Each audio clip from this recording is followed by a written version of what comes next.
Hey, let's get media. Nope, let's get physical media. Okay, that's a funny name. Okay, I'm Breck. I directed The Crazies, and I'm really excited that we're coming to physical media with a new HDR transfer this spring. Check it out. All right. Hey, let's get physical media. I'm so glad there are fans of actually buying DVDs out there. I'm really excited that Crazies will be coming with a new HDR transfer to physical media. To 4K and HDR, ready to show you guys, so check it out. That was terrible. Hey, let's get physical media. So happy that there are fans of The Crazies out there and fans that are gonna buy the physical disc. We're doing a new HDR transfer, which I'm thrilled to be putting out there, and hope you guys will check it out.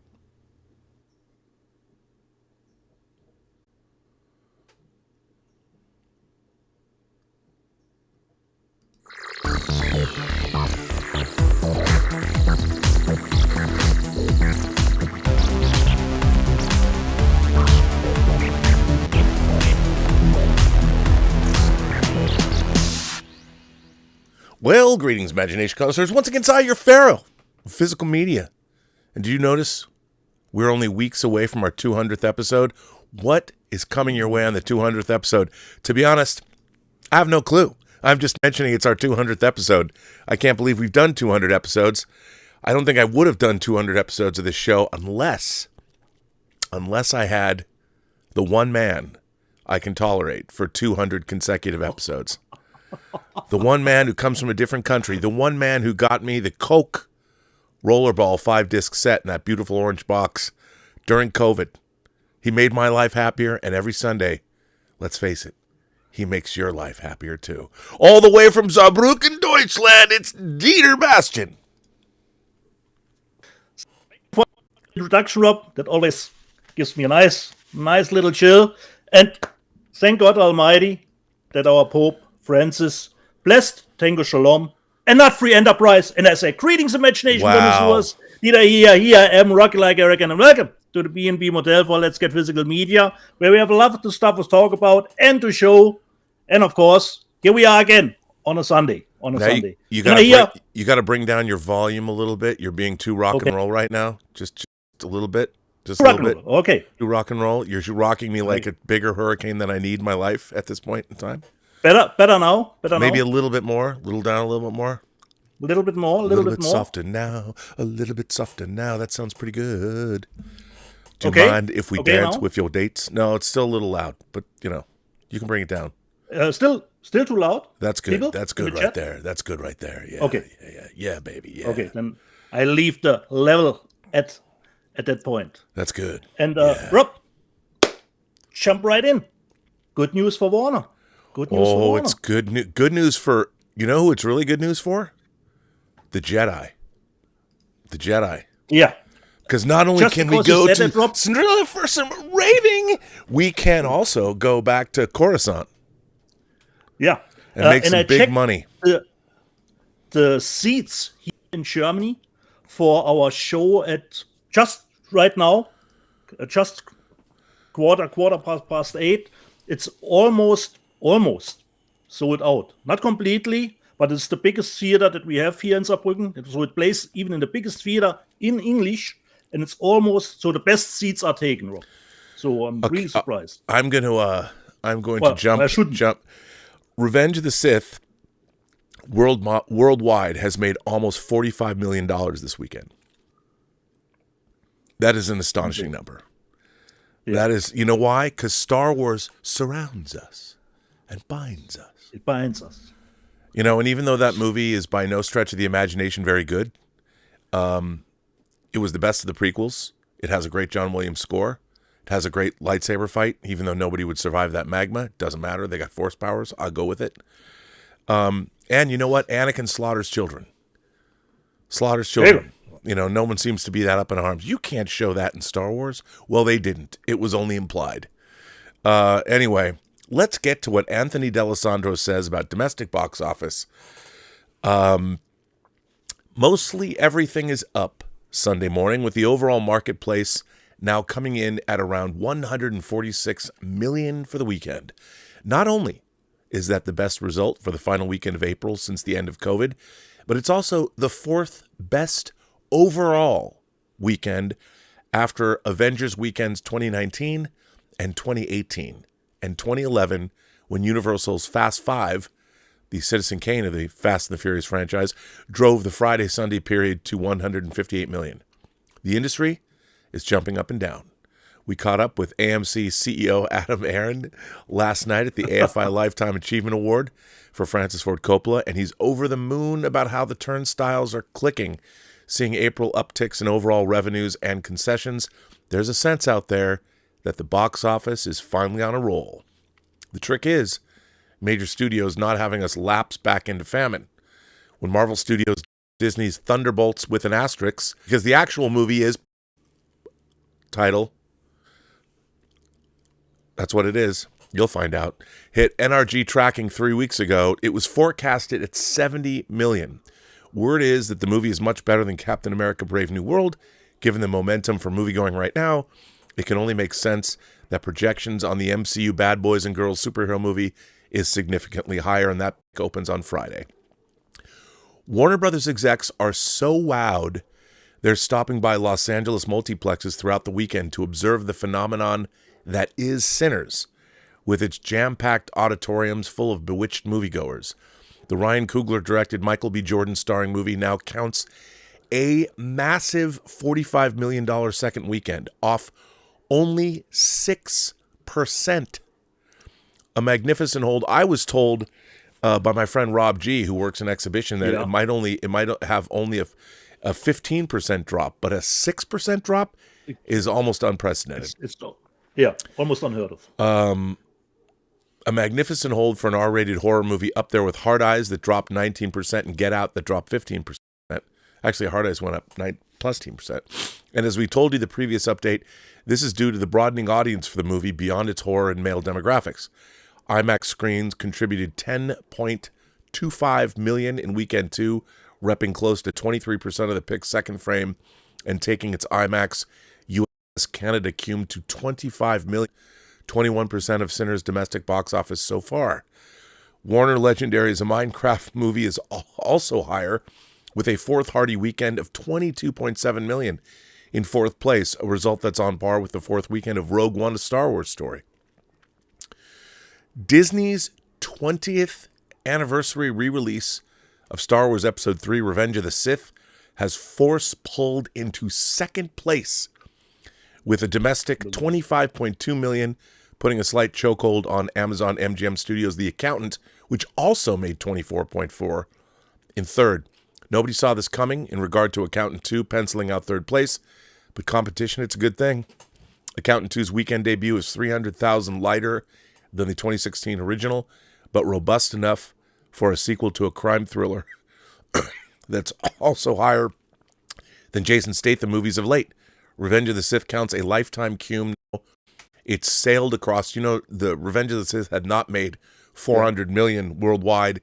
It has now made $405.2 million. Nice. Until Dawn made $8 million. So let's see, I'll give you the whole total. Sinners is now up to $122.5 million in week 2. Revenge of the Sith, number 2. Why does it do that when I'm reading something and then it disappears? I'm visiting a page and it disappears on me. I don't like that. So where was I? I was at, actually there's a misprint here, which is probably why it disappeared. It has Revenge of the Sith at number 3, but it means to say 2. Okay. 25.2 million. The Accountant at 24.4 million. Minecraft with 22.7 million. Until Dawn 8 million. King of Kings 4 million. The Amateur 3.8 million. Warfare is up, made 2.65 million for 21.8 million. And then Pink Floyd at Pompeii in IMAX made 2.62 million. And The Legend of Ochi made 1.5 million. So a great response. And even if the international box for Sinners is very different, very lower, but hold internationally was still the same. So even internationally, even if it makes lower numbers, it didn't drop that much, So it's Well, it That does is- lower has numbers even because a you stereotype. people around the rest of the world are as racist as Americans are. Let's face it. Yeah, yeah. You know, you don't want to, what can you do? No, but I think what's really interesting is there's already cynics. Look, the fact that an original film, you know, that when we talk about the unprecedented deal, what people are responding to is Ryan Coogler's unique vision. You know, I keep seeing people going, well, it's not as good as From Dusk Till Dawn. There's a lot more going on in Sinners than a vampire movie. You know, there's a lot more. I can't tell you the last time I went and saw a film that made me look up the Chinese immigrant experience in the Mississippi Delta during the 1930s. This movie did. And I think that, again, people are starving for unique visions because all the IP stuff that we're getting, we already know what's going to happen at the end of the movie. When you go see a Star Wars movie, when you go see an MCU movie, the problem with the MCU movies today is we already know what's going to happen. You went and saw Black Widow. I liked Black Widow, but I could have told you what the plot of that movie was going to be before I even went in and saw it. And that's the problem with all this IP generated material is that we already know as astute movie goers, we already know what's going to happen in these movies. We kind of go and we want to see them, but did anything happen in Captain America Brave New World that we didn't know was going to happen after watching the trailer? With Sinners, you don't know how you're going to feel at any moment in that movie because you really don't know what's going to happen. They weren't even promoting the kind of how much music plays a part in that film. And when you have someone like Ludwig Göransson writing music, that alone is something people are like, wow, I never expected that. You know, and it was a sweaty, hot, sexy movie too. Thank God. You know, and I think that what Sinners did was it gave us an experience that we hadn't. If you're willing to give yourself over to it, there's a lot of people that are comparing it to other vampire movies. And I'm like, you people missed the point. You missed the point. I mean, even the vampires are analogous, as vampires usually are, analogous to something else. And, you know, when was the last time you saw a vampire do an Irish jig? I don't know. I don't live in Ireland. Maybe there's lots of that, Rob. That's the thing. I mean, I think that's the point. I mean, what the message. Look, Ryan Coogler is coming off of 2 movies that collectively made $2 billion, and you know, there's a lot of people that said, "Oh, It's funny. They're trying to denigrate what's happening here. No, audiences are responding, and they're going to continue to respond. They're responding to something they hadn't seen before. That's it. That's the message to take away. Now, not everyone's Ryan Coogler, and the problem is it's really hard to make a movie like Sinners. So, you know. Yeah. And I heard good things, Rob, considering the Blu-ray release, we will get shifting aspect ratios. Right. How and what exactly, I don't know, but at least we will get some shifting aspect ratios. And I would be fine if it were just the switch, between 276 to 1.9. But of course, Thomas Logan wants, of course, the IMAX, switch to the complete IMAX. But so at least we're getting. Okay, Thomas wrote us a long email that I will probably read on Robservations. It's more of a Robservations letter than it is a letter for Let's Get Physical Media. But here's what I would say about what Thomas wrote. The IMAX format was not necessarily ever designed to be used for feature films.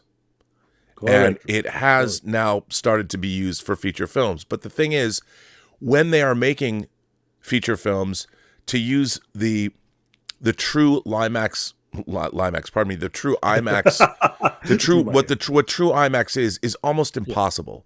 Most of the films that use IMAX cameras are using a hybridization of different film formats, because true IMAX film cameras that are shooting on 65 millimeter stock or whatever are very cumbersome. It's not like they stuck real IMAX film cameras inside the cockpits of jets in Top Gun Maverick, because they wouldn't fit.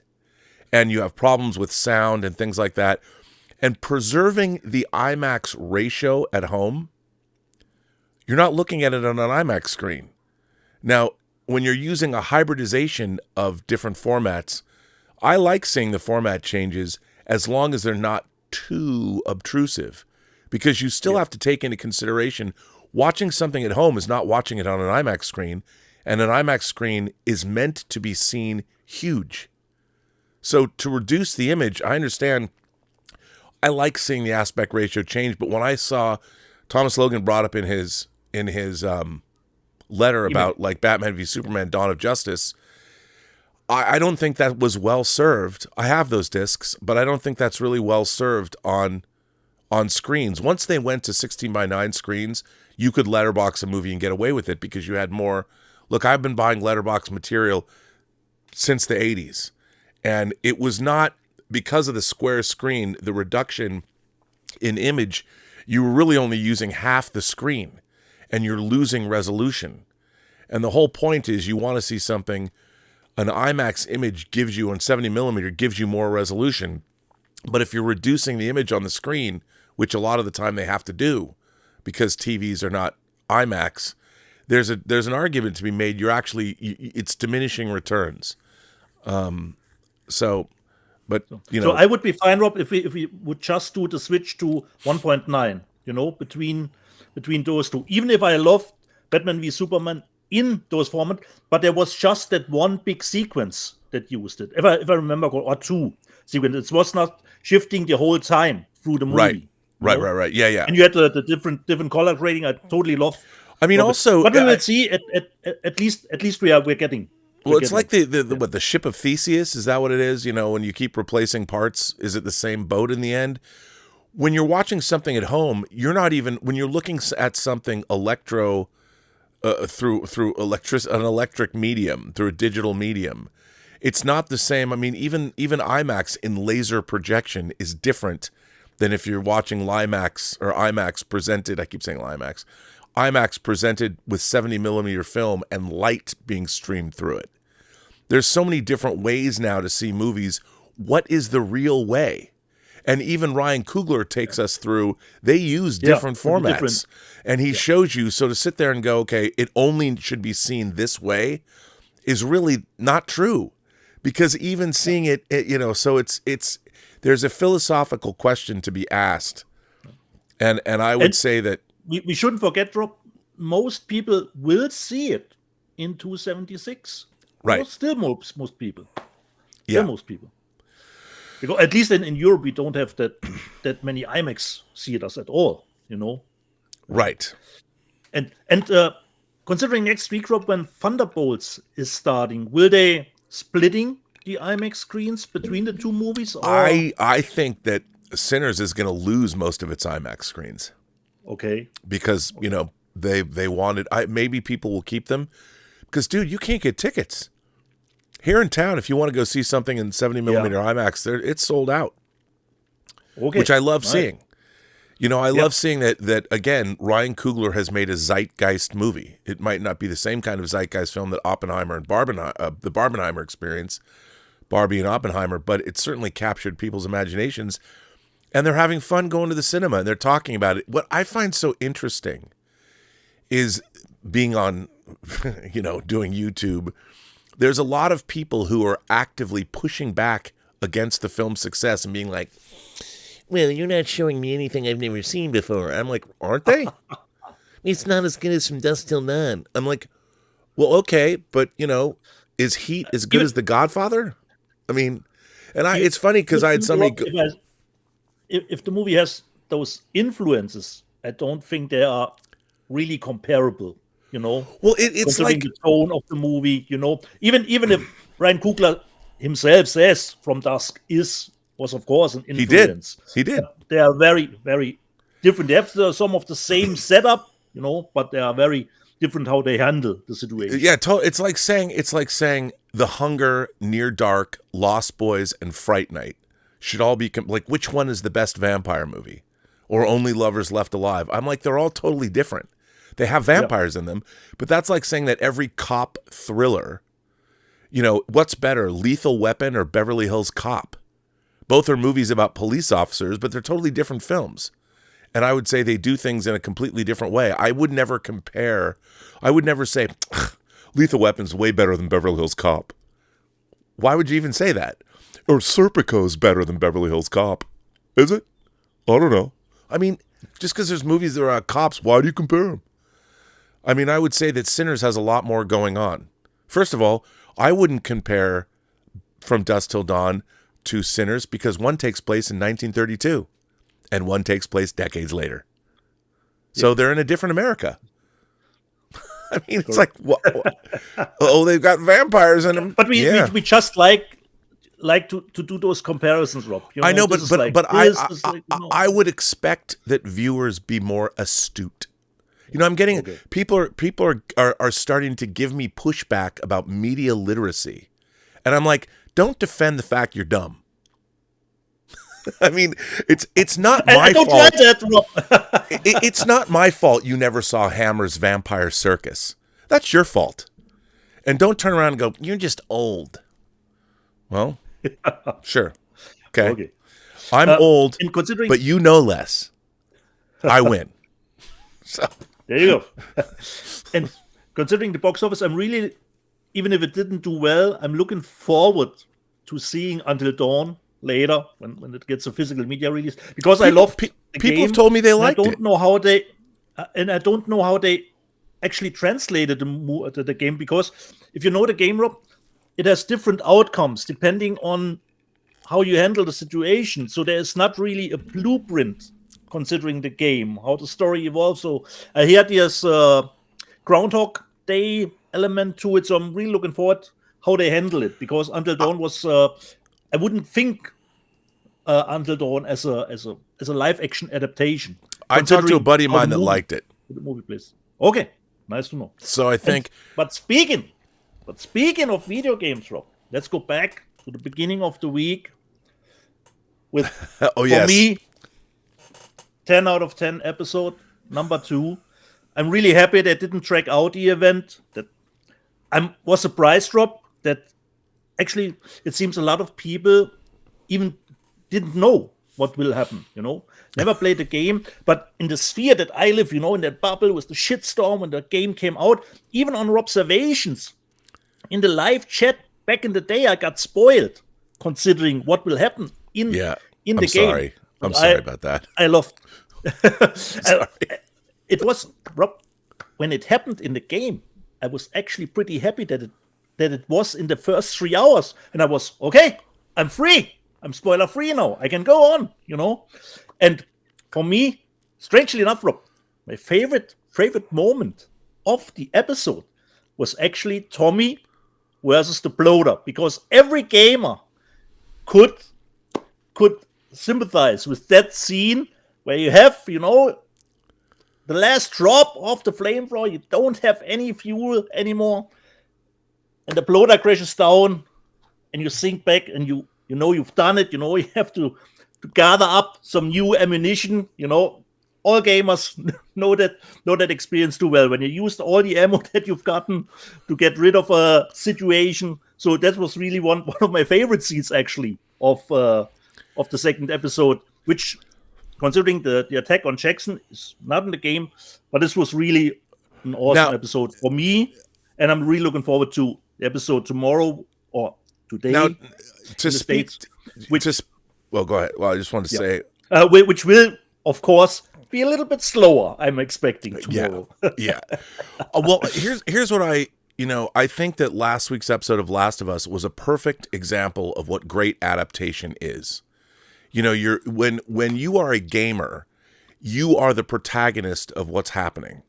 You know, for the most part, you are directly involved. You're making decisions. Yeah. When you're watching a dramatic presentation, you have no agency in what's happening. You're sitting back and watching it. And I think what they did to heighten the action and that attack was so well done. First of all, I mean, you know, it harked back to the long night, you know, in Game of Thrones. It had a little bit of World War Z, what happens to the attack on Jerusalem, and it was so well done. And even what they did with Abby, you know, giving her that, is she going to get through the fence? I mean, the fence line. Yeah. It was incredible. If I remember correctly, Rob, it was the same in the game with the fence. Yeah, if I remember correctly. But it was. Some years back. But adding it all together, it was just incredible. And the whole idea of this storm coming in, they shot that up at Mount Whistler in Vancouver. Yeah. And they were shooting during a real storm. I loved how the faces looked, the faces a little bit burned from the cold. Great. Yeah, great, it was incredible. It was a great hour of television. Certainly. And I think that's what, the same thing was true of Sinners. David Cronenberg's new movie, The Shrouds, opened this weekend, which I'm going to see later today. I'm a huge Cronenberg fan, and it's funny. It got me thinking. I saw my first Cronenberg movie. It was They Came From Within, aka not Sinners but Shivers, as the second bill when I saw Motel Hell in 1980. I saw Motel Hell at a drive-in with my friend Bud Warner.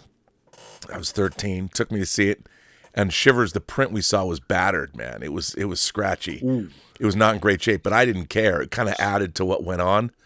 And you got me Shivers, or no, you showed me where I could order Shivers, and I ordered it. Yep. But it's great. I mean, I can't believe it that here we are 45 years later, and I'm getting to see a new Cronenberg movie in the theater while Sinners is in the theater, while Revenge of the Sith is in the theater. Pretty amazing. There's something for everyone, Rob, at the moment. If you look at the top 10, I mean, The Accountant too. Yeah, correct. And we're getting a Marvel movie. I will see it on Thursday. Really looking forward to it. I've heard, really good things. A lot of good things. I've heard actually too much, but that's okay. I don't care. Okay. But I've heard very good things. I'm looking forward to it. Okay. And step a little bit ahead in the week, Rob. Of course, I started 2 with Andor, with the first 3 episodes. Quite enjoyed it. The only drawback for me, Rob, is actually that the stuff with Cassian, for me, was the least interesting of all the four plots for me, personally. For me, if I had to rate it, would go Mon Mothma stuff, then the stuff with Deidre, then the Rebel Moon stuff, and then actually the Cassian Andor stuff. The stuff on Yavin 4. The stuff on Yavin, where the Rebel base, that we see where that's going. Yeah. But I didn't like, the Keystone Cops. But I kind of, they had to kind of show us, what does an ineffectual rebellion look like? Correct, Rob. They have some years to go, No, I really like what we saw. I mean, obviously it's ramping up. Now, then let me ask you this. What did you think of the controversial attempted SA? Rob, considering you and I, are both fans of R&R movies, I have no problem with that kind of stuff. And it didn't come to it. He got his due, Rob, so we got a little bit R&R and Star Wars. I have no problem. Considering the show is for more adult viewers. Yeah. I mean, look, it is a movie about a genocidal empire that kills billions of people in a single... too hard. No. Too hard about it. Plus, she's an incredible actress. Yeah. And one of the things that I really love about what they did with Andor, when I saw Return of the Jedi, this is going to seem weird to say. People know it's not the Muppet Show anymore, Rob. Return of the Jedi, I know you're happy about that. but the Imperial officers, in the beginning of that movie, when Vader goes to Death Star 2, I didn't like the Imperial officers, except, was it Moff Gergerard, who's running the Death Star? And he's like, the Emperor is coming here? I thought the guy they cast to play that douchebag Imperial officer in this week's Andor was like Moff Gergerard's brother.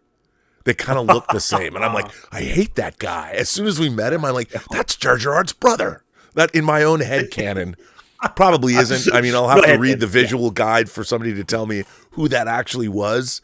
But I'm like, that's Moff Gergerard's douchebag younger brother. Because it makes sense. Because it's all the same time frame. So, and for me, Rob, actually one of my favorite scenes in the 3 episodes was actually the one that Critical Drinker despised, was actually the dinner with Deidre and, her mother-in-law, because Deidre has no time for Mickey Mouse bullshit, you know. Well, I love that scene, Rob. I love that scene. Here's what I don't understand why people don't like this kind of stuff.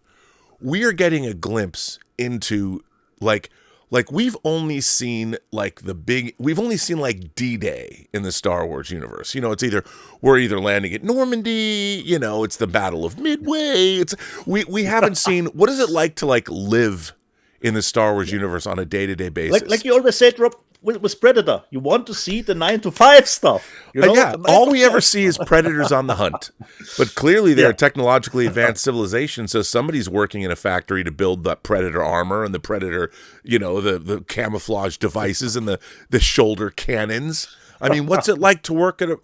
Well, I love that scene with Deirdre and Cyril's mother was fucking gold. Like, it was gold. And by the way, that isn't finished playing out. And I got to tell you, somebody needs to make me a 1-to-1 ED. I'm just going to call it an EDM droid, you know, electronic dance music droid. I want one of those floating droids, you know, because we saw in Star Wars the modern disco sphere. We know that there's floating droids all throughout the Star Wars universe. We saw in Star Wars there's a floating torture droid, you know, that comes into Princess Leia's cell block and is going to give her somebody's got to build a drone. Like I expect at Burning Man next year that somebody's going to build a drone, a flying EDM droid that has awesome bass response. And come on. Should need it. And my favorite thing this weekend, I put on my Facebook page, somebody made an hour-long cut of just Mon Mothma dancing to that song. Okay. For an hour.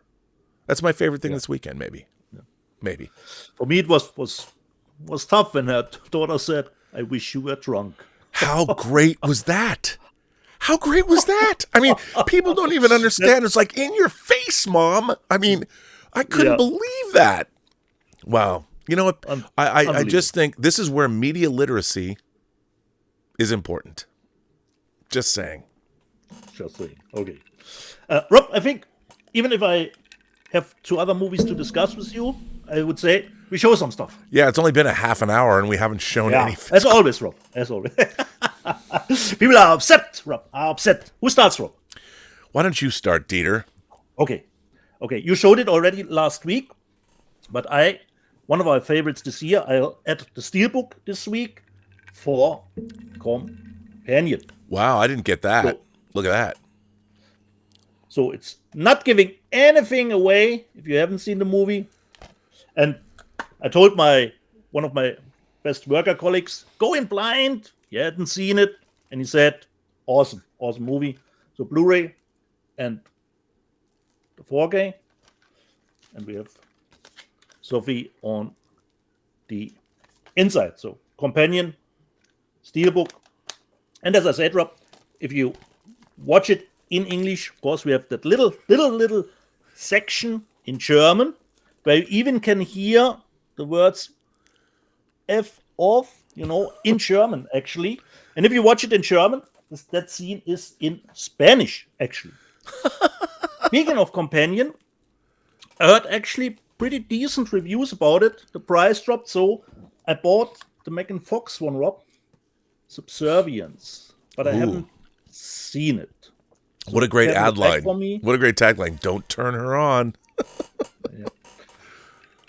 So just a Blu-ray, nothing.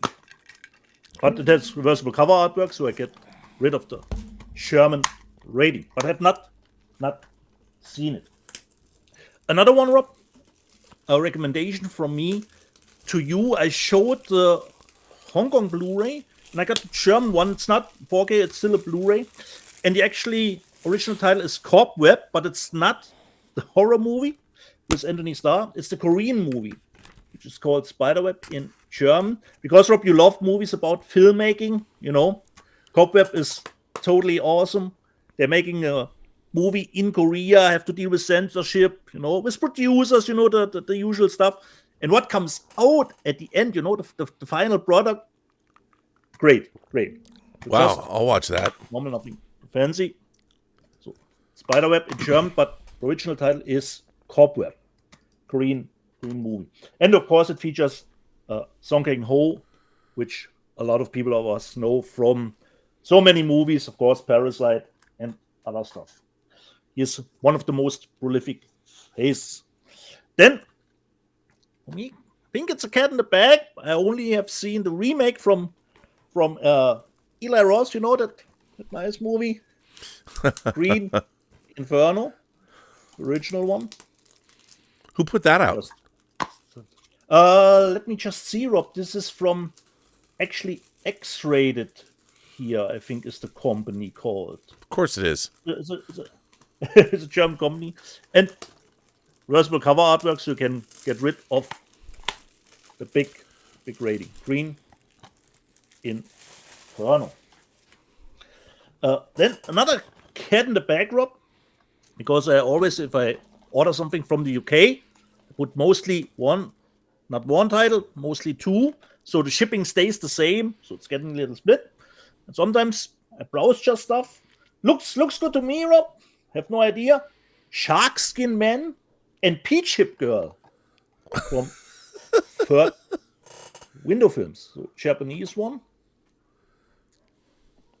So let me just see, but nothing inside. So there's some special features on it. What says the BBFC?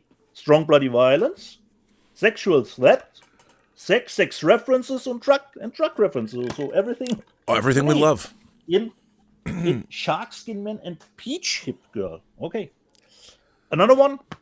Pretty happy it came out here because this was a pretty decent one from Scott Adkins with Alice Eve.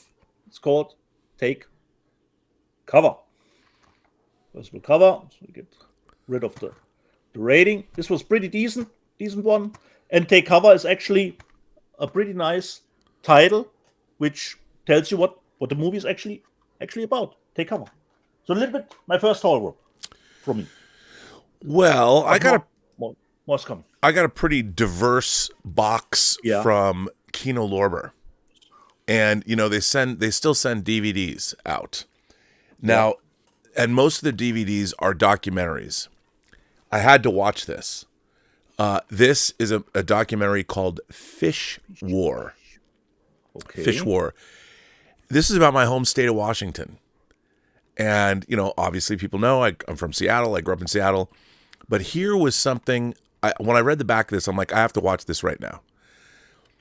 When the state of Washington banned tribes from fishing in their traditional waters and began arresting indigenous fishermen, it ignited the violent fish wars. I'd never heard of this. The violent fish wars. Fish War chronicles their struggle, culminating in a landmark 1974 court ruling affirming treaty rights and making tribes co-managers of salmon. Salmon's like a staple food in Washington State. You grow up eating it. That's why I love salmon sushi so much. 50 years later, the fight for salmon in the Pacific Northwest continues. This documentary was totally fascinating. It was fascinating because it had to do with, obviously, who owns the natural processes of salmon migration, like who controls them. And it was really, really interesting. It dealt with indigenous rights, tribal right, the rights of tribes and all kinds of things. In Washington State, we have a very large indigenous population. And I grew up going to, every year you go to the reservations to buy illegal fireworks for 4th of July. So I mean, this was really an incredible documentary, and only because I don't know how hard it would hit with other people, but I found it really interesting to learn about fish wars that I knew nothing about. I asked my mom. She's like, "Fish wars? I've never heard of that." Not surprising. Now, I haven't watched this yet. I was going to put it on and watch it. The Empire. Kind of apropos for this week. New Andor and new Revenge of the Sith coming to theaters. Yep. Listen to this.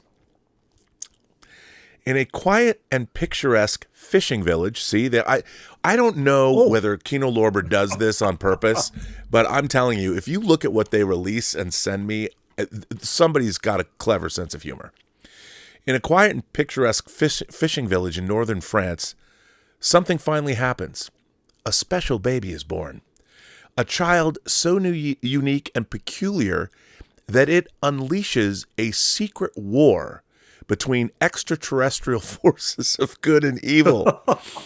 In an attempt to restore their empires, the two opposing forces from the depths of outer space, 1 and 0, unleash an apocalyptic conflict on Earth. A slapstick intergalactic space opera from the singular mind of auteur Bruno Dumont, The Empire is a dramatic blockbuster spectacle and a comedic tour de force that pits good against evil, 1 against 0, a fabulous tale of the forces that shape the world of humans into what they are. How have I never, ever heard of this movie? Especially when it says blockbuster spectacle. Blockbuster now it is only on DVD. So how good can it be? But it does say on the front, beautifully crafted and certifiably insane. That's what the Hollywood Reporter says. Never heard of it, but now I own it. I'm ready to dig in. And then, of course, to add American Delivery solving the maternal mortality crisis in U.S. healthcare. Why do we have one of the lowest rates of infant mortality in the world? Probably this documentary deals with that. I haven't watched it, but I'm sure it's for one uplifting afternoon.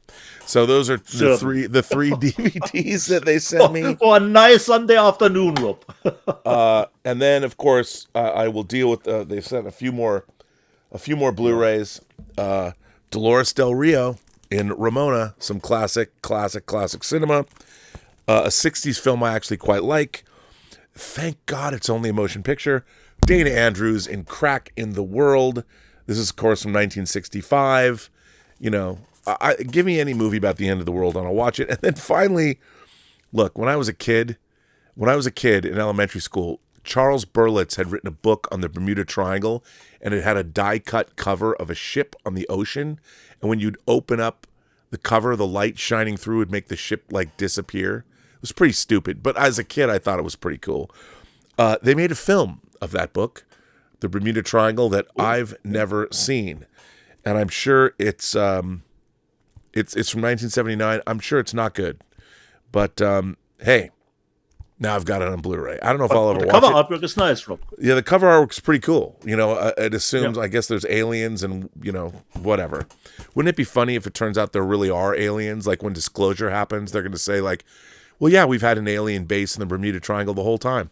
So aliens have been debunked, but now they'll be bunked again. So, hey, there you go. So there is my first haul, and that was Kino Lorber's haul. They have one more thing that I'll show later that I'm really happy to get, but there you go. And we have some super chats that came in. We do. We have some super chats. First of all, Martino Sumoni. Yeah. Martino Sumoni. He just says Martino and gives a thumbs up. Sent in a $120 super chat. Ooh, thank you. Martino's the man. I always feel like he's apologizing for not being around. Martino's a great man. He's actually been here. Do you know, a year ago, he came here for my birthday. My actual birthday. He didn't have to wish me a happy birthday. He was actually here at the house. He had dinner with us. He gave me cigars. He gave Elizabeth Lego flowers, which I thought was pretty dope. I know. Martino's a class act. And I've cleaned up the Robservatory since he's been here. He couldn't even walk in. But Martino, that's very nice of you. That's too kind. And, you know, I'm still going to his house because he lives close to the dam where they shot the GoldenEye opening. So, and when I go there, I'm going to stop and get you first, and we're going to go together. And we will. But we're not doing the base jump, Rob. Not at all. We're not. No, we won't be base jumping off of that. Although I would do unless you wanted to get rid of the douche. Step on that platform, Pete. Step just You're out. Paul Allen Bernardo says, hello, Rob and Dieter. Is that 4K of Cuckoo behind the big D? Okay, yes, look at that. Let's see that. But I haven't seen it, Paul. I can't tell you anything about the transfer yet. Haven't checked it. Jeez, dude. I mean, come on. Well, there you go. Also, he put in a pre-order with Arrow for the stuff in 4K. May get Cobra also. Why you got to harsh my mellow? We'll talk about that later. We're going to talk about the stuff in Cobra soon. Justin Toner says, hey, Rob and Dieter. I used the 3 for $33 4K sale on Amazon to pick up The Big Lebowski. The Terminator and Blazing Saddles in 4K. I also put a pre-order in with Arrow for The Stuff. That was Justin. I already read that. What was I doing? That's weird. It's split up. Okay, hang on a second. Yeah. Let me this when I was looking at this, it split these two into one thing. Let me start again. Paul Allen Bernotto said, "Hello, Rob and Dieter. Is that the 4K of Cuckoo Behind the Big D? Yes. How is the transfer? It's one of the best horror movies of 2024, in my opinion." That's what he says. You're right. Now, Justin Toner says, "Hey, Rob and Dieter. I used a 3 for a 33 4K sale on Amazon to pick up The Big Lebowski, The Terminator and Blazing Saddles 4Ks. Also, I put in a pre-order with Arrow for The Stuff 4K, and I may get Cobra also." Those are two separate things. Thanks. Stubble McShave says, "The EDM sequence of Andor made me think of RM. Any update if she'll be returning anytime soon?" I have heard nothing from RM. She went literally to Japan, and she was working there. She's disappeared. I would love to get back. I did a stream with Lael about True Noir, and I would love to. People keep asking, I miss RM. I don't know. Hopefully she'll come back. I would love to see her again. So yes, the EDM sequence in Andor, I'm all about that. Speaking of that, Tom Jr. Jackson says, "Dedra, She-Wolf of the Empire, returns in a big way." Really love that. Wow, this is and it's true. Boy, this is really odd. There's odd things happening here online.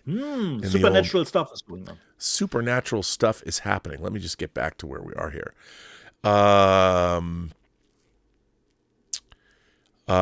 So yes. Cult Cinema 83. We have a new name, Cult Cinema 83. Remember our friend from Holland? Previously, the Mr. Undead. Undead Sick. Although Undead Sick was such a great name, but I understand. Yeah, wouldn't have changed that. So Cult Cinema 83 says, "Come on, Rob. They took away all the shock, surprise, and mystery from the game by revealing Abby's revelation so soon." Well, I don't know. It was 2 hours into the show before we got that scene. And again, the adaptation, they have to tell people why it happened. Yeah. So correct. Cult Cinema 83 also says, and we see, Cult Cinema, hang on a second. Cult Cinema has a string of things here. Cult Cinema says, "Congrats to John Carpenter for finally getting his Walk of Fame star." He did. Kurt Russell was there. It was pretty fun. You can watch it online. John Carpenter now has a star on the Walk of Fame. And Cult Cinema 83 says, "After listening to your last observations, I will tell you in the next member chat why I hate Andor so much, Rob." Oh. Okay? And I can tell you why you're wrong to hate it. But that's fine. And Cult Cinema says, "And we see Yoda and Palpatine finally dueling in Revenge of the Sith." So, yes, we do. So we are caught up on that. Nice. So I have two other movies, Rob. No, three actually that I have seen. The first one, of course, on Friday, Gareth Evans was back on Netflix.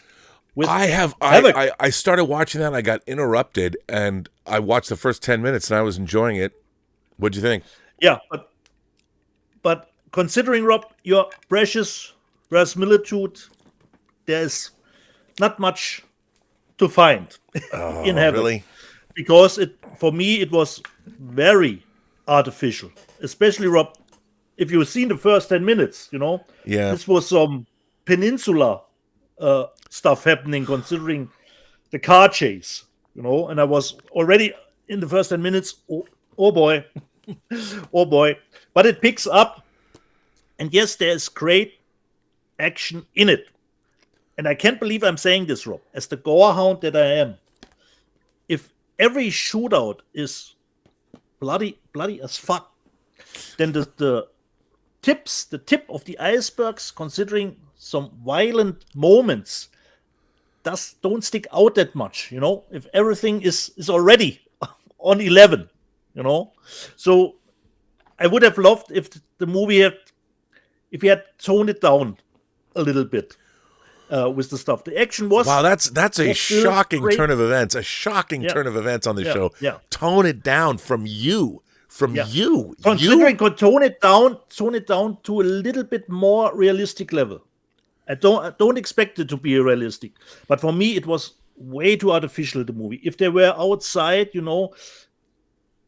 always looked, the background, it was more like, if you look at it as a comic strip, a live comic adaptation, really bloody comic, as perhaps a preamble to it, then it's fine. I had a good time with it, but it's not another The Raid or The Raid 2, unfortunately. You mean The Rad and The Rad 2 even radder? Yeah. I mean, and that, look, I always joke, but I thought The Raid and The Raid 2 they're so great, and it's because of how realistic it seems. And of course, Rob, you have awesome action in Havoc, but it's really at the level of 12, everything, and it's really frenetic, really wild. You have sometimes really a hard time to follow everything that is happening, and the movie is really overcrowded with characters, but I like the characters. This movie should have been more like, you said, The Rat 2, almost like 2.5 hour movie, to give it a little bit more gravitas, let it breathe a little. So I had a good time. First review movie, fine, but for me, this would not be good. Or had no right for me that I say it needed cinematic experience. It was, and I heard the movie was shot, I think, over 4 years. It started in 2021. Yeah. Then there was COVID, and there were the strikes, which is always a not good situation for a production. So for me, it was good. Since I am an action hound, you can easily watch it. But it is, considering Rob's precious verisimilitude, if he bitches about stuff in The Longest Goodnight, this is a little bit on another level. Well, dude, I have to say, look, I have to say that there is a style that is permeating current action cinema that I don't like. I mean, it ruined. Look, I was a staunch defender of the Fast and the Furious franchise. I love the Fast for a long time, and then I couldn't even. Watching Fast and the Furious, the 9th Fast and the Furious, was physically painful. I couldn't watch it. I was in the theater. I felt like somebody was sticking not only needles in my eyes, but probably a hot poker up my urethra, because it was just it was so unpleasant to watch all sense of physics. I don't think that helps. I mean, if I think back to an action scene, the street shootout in Michael Mann's Heat, when the cops are, that to me is the pinnacle of an incredible action sequence. And what makes it over the top is you don't expect to see weapons of warfare being used in a gun battle in the streets of Los Angeles. We're not in, we're not in some war-torn country. We're in the middle of LA, and when you're watching, and the way it's shot, the way Michael Mann shoots it, you can't believe what you're watching, and all of it's earned. Peak verisimilitude. But what makes it so over the top is that you've got these bank robbers. Neil McCauley's carrying an M16 or whatever, an AR-15, and when they open fire against the cops, it's crazy. Yeah. But when you're watching stuff that's, look, I liked Bullet Train, but Bullet Train skirted, the action in it. It was right at the top of where I'm like, meh, but I still enjoyed it. But I think now, Walled In, Walled In was great. Yeah. I did like the fighting and Flight or Fight, Rob, did know exactly what it was. It could go over the top.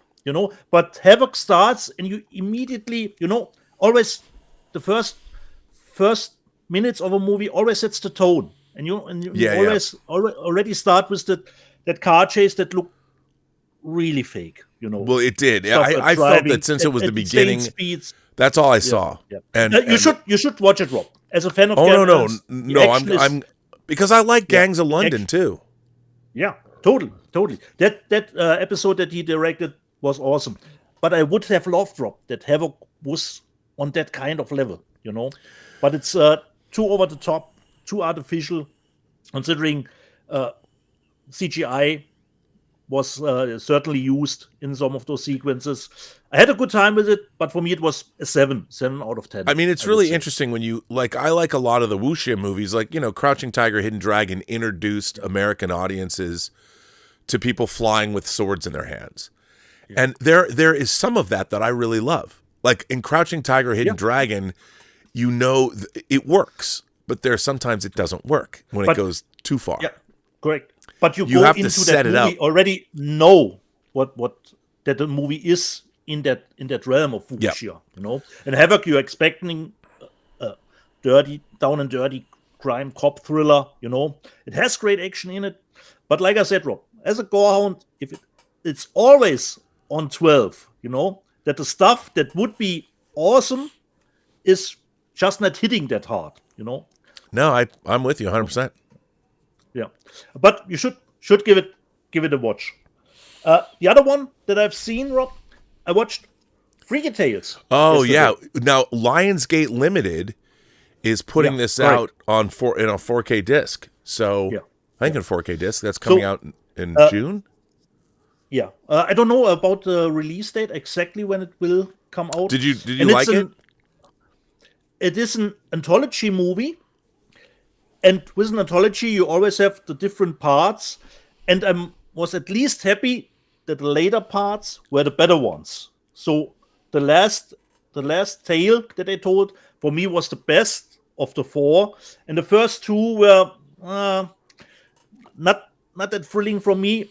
But the third one, with Pedro Pascal, I have to say, the movie started to pick up a little. It has a great style. It has aspect ratio shifting. We start with a 4:3 actually, then go to 185, and then go to 235. So it really had some style to it. But like you always said, Rob, you can't make a cult movie, and this feels like it's pushing to be a cult movie. Well, you can't intend to make a cult movie. Yeah, you can't do that. And that feels a little bit like we want to be a cult movie. It's a little bit like in the Pulp Fiction style, because all the tales intersect a little. So it was fine, at least considering the later tales. It picked up a little, but I was expecting a little bit more, to be more entertained, to have a little bit more fun. Before I put my setup up, Rob, because I was surprised the movie is already on Amazon Prime, because it's an MGM movie. I watched the sci-fi movie Ash, Rob. I'm dying. How is that? Gonzalez. That was directed by Flying Lizard, right? Yeah, Flying Lotus, Rob. Flying Lotus. That's what I said. Flying Lotus, yeah. Really nice little sci-fi horror mishmash, It goes a little bit bonkers, I would say, at the end. But what I hated, Rob, not about the movie, about the streaming itself. As soon as the credits start, on Amazon, you already get what you can choose, do a like, I hate it. But I hate there that. because, Rob, there was a mid-credit sequence. And if you would have skipped the credits because Amazon showed you immediately, watch this, watch that, you would have missed a little detail. See, what I hate about that is it means someone's not doing their job. It means that somebody, they have a generic way of doing things. They just apply it to, it's a blanket application. When they're fitting their metadata, whatever, into their thing, somebody should say, hey, this movie has a mid-credit sequence, so let's not pop out of the credits.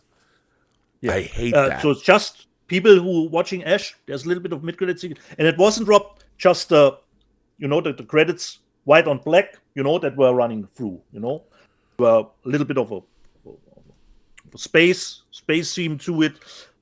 And I hate it. That when they immediately go to, that they didn't even let the credits sit for at least 1 minute, And I was not skipping it, but pushing the stuff away. Then, hey, there's a little mid-credit sequence here, okay? Which gave it a little bit of a nudge at the end. Really, really fine one, Rob. I think nothing too special. And I was strangely enough, I was surprised how bloody the movie actually is. Oh, nice. Real blood or CG blood? Was it real blood? Both, Rob. Okay, probably good. Both. All right. Probably both. All right. Had a nice style to it. It won't win any Oscars for you, Rob, considering the sci-fi stuff. But I think you can have a good time with it. It's 90 minutes, in and out. It's more of an, of course, an independent little sci-fi movie. But it was nicely cast. Even if we talk about the Raid, or we have the connection, Iko Uwais is in it. I didn't even know that. He plays actually the captain of the mission. So if you like sci-fi with a little bit of horror in it, or even more, as we all do, give it a watch. Give it a watch. But stay. There is a little bit of a mid-credit sequence in Ash. That's what I have seen, Rob, this week. Well, what more did you buy? What more did I buy? Let me see. Where do I start? Let me just see. Okay, I start with stuff from the UK, from 88 Films. Lady with a Sword. Ooh, look at that. Shiny slipcover. And we have different cover artwork beneath it. And I would assume, yes, there is a poster in it. No booklet, but a poster for the movie. Which probably features the both motives. Yeah. So, first one from 88. The next one is actually, I have to check if it's from 88 too, or if this was actually an error release, but I think it's 88 2. Just check. Yes, 88 2. 4Ks from Hong Se-yu collection. Jet Li, from Corey Yoon. And wow, what a cool set. What I like, Rob, is when actually labels switch it up a little, not doing everything the same, not always the same box, the same standard MRA. So here we have 2 digis actually in it, Rob, for both parts. So we have the first one, the 4K, and a second one for, of course, part 2. Was directed for Corey Yoon, one of my favorites when it comes to those action movies. We got the booklet for those movies. That's a really nice set. Yeah. So, booklet, and let me just see if this was just the back. Yeah, which I put in there as well. Didn't throw it away like other people do sometimes. And of course, we have the poster for the 2 nice movies from 88 Films, 4K of those 2 movies.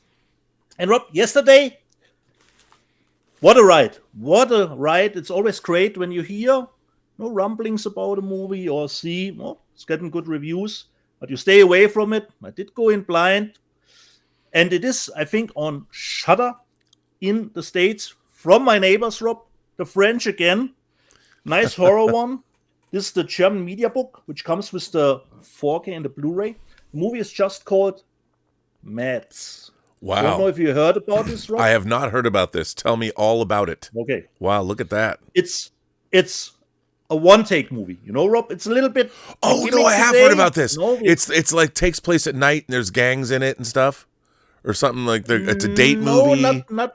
Not really gangs, Rob. I don't want to give anything away. But there's drug dealing. There's some kind of drug dealing in it, right? A little bit. Okay, a little bit. But it's a one-take movie, so it's real time, and immediately after the first 5 minutes, I was in, because I can show you something from the beginning. It's not a big spoiler. This was the opening sequence, actually. And what I loved was the title was appearing, Mads. And I was thinking, okay, it will go away. But no, it stayed. And he drove all the way down, and the letters kept getting bigger and bigger, And I thought this was such a great moment immediately at the beginning of the movie. And I won't give anything away, Rob, but for me, this was a great thrill ride. And sound design, 10 out of 10, Rob. Sound design puts you in it, which will be a little bit probably a bummer on Shudder, since their streaming stuff is just stereo. But for me, this Oh. was a 10 out of 10. This is just, little spoiler, this is just a mask. Nothing. That's nothing to do actually with the movie. Let me just see if I can show you something. Not spoiling anything, no. But a French did it again. The only thing, even if it is a 4K in it, considering how the movie is done, you always have stuff that is out of focus. And I think it was a one take. I don't think it is stitched together. But I don't know how many they did to get it. So you have 90 minutes in real time.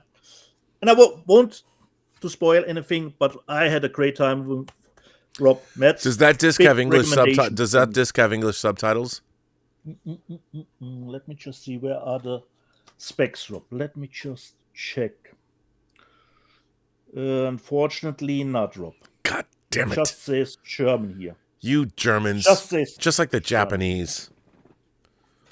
I will check it, Rob, but probably I would assume the technical specs are correct. But I had a blast. Rob, just watch it on Shudder. I think it should be up your alley, because it was really It's up my something. Tell you Awesome. that. yeah. It was really an awesome wild ride.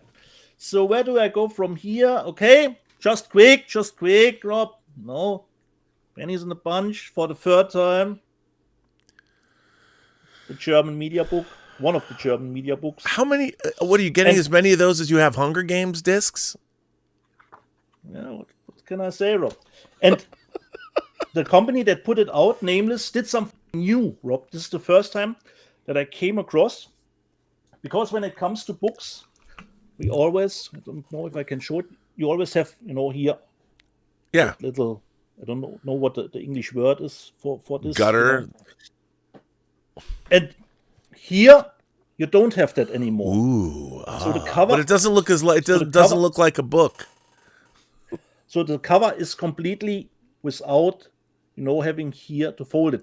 Because they did it, because sometimes they do an old VHS cover with some outer ring to it, and then Yeah. it looks like it's not in the center because of, of that Lionsgate binding, Limited is giving Freaky Tales that VHS look. They're releasing it, and Oh, it comes with nice. stickers and stuff too. So we got the Blu-ray, the 4K, and DVD. We have Lauren here, and all the nice stuff that will get us demonetized. Demonetized. That's correct. Correct. And those media books are, of course, limited, and they always go big up in price. Or let's say there are a lot of scalpers, just like with concert tickets, who buy those, and then they will sell it for almost double the price what they are actually worth if you buy them. And with that came a little bit with a barf bag. Yeah, barf bag. Yeah. And the poster for it. What? A huge one, it seems. Yeah. This one is huge. For your party. Wow, that's a great poster. Look at that. That you put that in your kids' room. Certainly, Rob. So, my second tour, Rob. Give it over to you. Well, I did get a little box. Actually, I got a big box, 2 boxes from Warner Brothers. Ooh.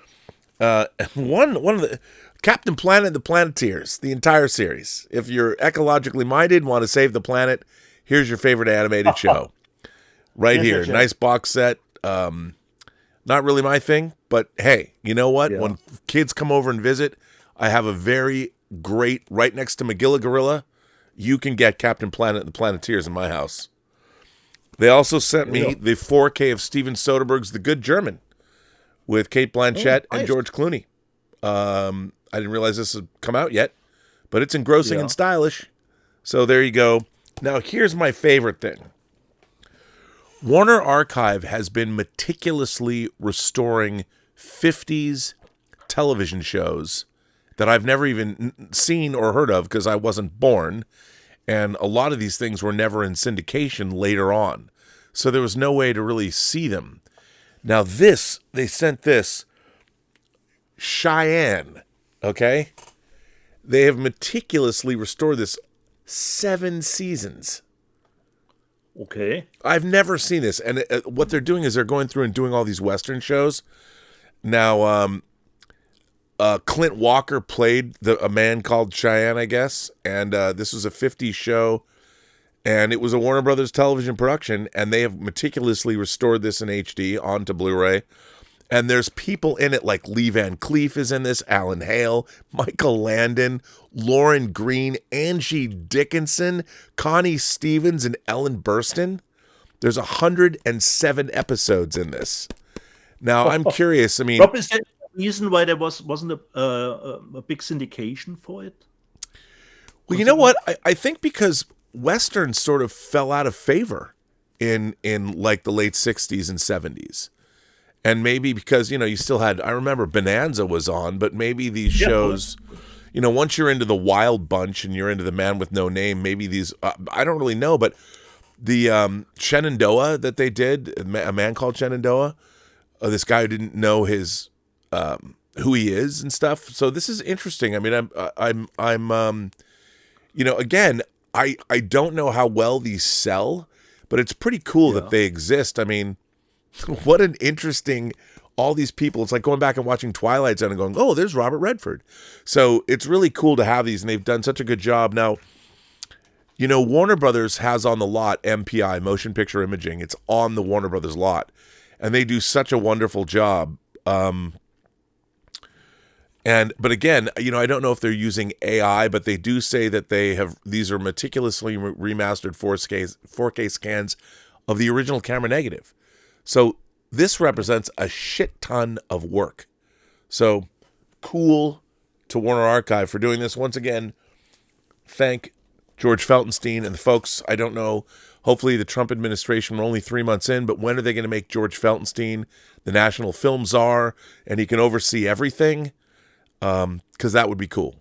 That would be cool. So I got that.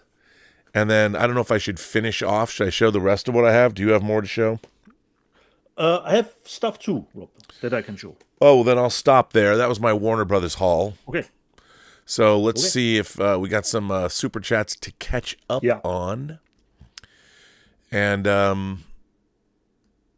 let's do that. So G. Aldrich says, rest in peace to the greatest actress the Philippines ever had, Mrs. Nora. I'm gonna mispronounce her last name, Nora Unor. I'd recommend you guys watch her movie called Himalaya, which I don't know that movie. Himalaya, one of the best Asian films. Well, I'm a fan of movies that come from the Philippines, so rest in peace. Thank you for notifying us of that. I love that. I love it when people tell us things that we might have missed. I'm a big fan. So I'm sorry to hear that. But I will look that up. Himalaya, I wonder if it's available. Walter White Walker says, I keep hearing people ask why Joel didn't say why he did what he did. But to me, it was almost a Pa Kent thing, willing to die to protect her secret. That's, of course, on The Last of Us. I agree. Yeah. He can't. A lot of people don't know that she's immune. Some people might, but maybe not everybody does. So I totally agree with that. I completely agree with that. Razorburn says, Robin Dieter, are you a fan of punk movies like Sid and Nancy, Repo Man, or Suburbia? Also docs like The Decline of Western Civilization. I saw all of those movies, Sid and Nancy, Repo Man, Suburbia, and The Decline and Fall of Western Civilization. That would be the first one, not the metal years. I saw all of those movies in a theater. So I guess that you would say, by the way, you did not mention one of my favorite punk movies, Mark Lester's Class of '84, which Class of '84 is Timothy Van Patten, man. But how you say put it in the punk category? Sid and Nancy obviously is about Sid Vicious, so it's a punk movie. And then Repo Man is about, California punks in the basically early to mid 80s. I love Repo, and the soundtrack to Repo Man. It has things like Pablo Picasso on it. Right. People try and pick up girls. We call them assholes. This did not happen to Pablo Picasso. Why, he could walk down the street, girls could not resist his stare. Pablo Picasso was never called an asshole. Yes, so I'm a fan of those movies. I mean, it was. So it could be the umbrella one, Rob, that I haven't seen yet. The Suburban Mayhem could be a punk. Suburbia, and another. Suburbia is a great. I think Penelope Spheres directed Suburbia. Yeah. Okay. But yeah, no, I'm a big fan of punk movies, and it's funny because they're kind of a relic. The punk movies are kind of a relic. I mean, Sid and Nancy's great, and in Freaky Tales, you had the first chapter was actually about punks, defeating the Nazis. Oh, there you go. Well, and speaking of that, you got Green Room. Green Room is I don't know if you'd call that a punk movie because it's. Correct. But yeah, no. So they play punk music, Rob. That's a great question from Razorburn. Yeah. But yeah, and the decline and fall of Western civilization's great. Although I have to say, I might like part 2, the metal years, even better, only because it's kind of more depressing, I suppose. Andy Haynes has been a member, an Imagination connoisseur, for 19 months. Well, thank you for being a member. Appreciate that. Castle Grace Skull is here and says, "Go Habs, go! Happy birthday, Robin Dietz."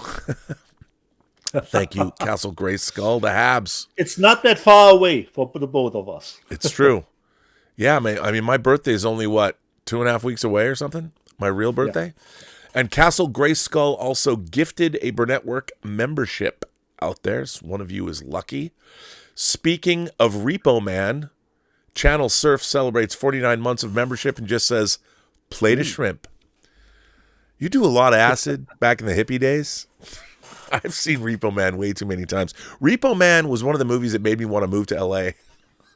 I remember still having the Anchor Bay edition, which came in the tin with the license plate. Yeah, license plate. Put it on a plate, son. You'll enjoy it more. and Joseph in the live chat, Rob, says, "R&B has a real birthday? ? Yes. My real birthday is May 15th. May 15th. So bet your bottom dollar that May 15th, it'll be my real birthday. So let's see. We are caught up with Super Chats. Yes. So who goes, Rob? Who shows stuff? I don't know. Go show some more stuff, dude. Should I finish? Okay. We have That's what she Minecraft asked. Now over 400, over 800 million. But this one is totally a great franchise now too. Now in the third movie, and it always had a better box office than the last one. I got Sonic 3, Rob, the Steelbook. What? Shadow front. Wait a minute. Show that again. I forgot. Let me go full frame on you there for that one. So Sonic 3. Of course, Jim Carrey was there again. Even that's a pretty cool Steelbook. I'm done with making movies. But he came back, and I will not be surprised if we will get, of course, a fourth one. Considering, like I said, every movie made more than the last. Sonic 3. And you could get 2 Steelbook variations. Of course, there's one with Sonic at the front. This had Shadow. Then this one, haven't seen it in forever. The Mighty Quinn stands in Washington as a media book. Look at that. Early Denzel. Yeah, early Denzel. But it's not a 4K, it's just a Blu-ray and DVD. Don't know anything about transfer, but looks like a good time. Let me just see. It says his breakout role. Well, there you go. Denzel Washington media book. Then Tony is back. Haven't seen it. Really looking forward to Fist of the Warrior. Can't believe there's a movie already exists with this title, but probably it is. So media book with the 4K and the Blu-ray. Looks like some ransom here is going on, some hostage taken. But I haven't seen it yet. So media book for it. Let me just see. There's another picture in it. So Fist of the Warrior. But after Havoc, I said, okay, I need a little bit of a break. So I will probably get to it over the week.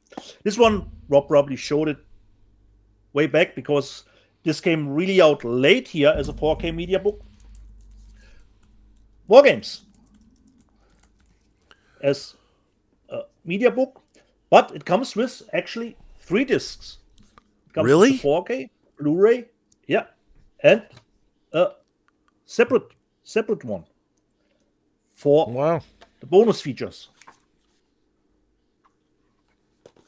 And I'm really looking forward to see if the movie is dated a little, or if it perhaps, considering the topics. I rewatched that recently. I up. have the 4K disc. I watched it probably in the last three months. I liked it. You know, it was interesting to go back and watch that again.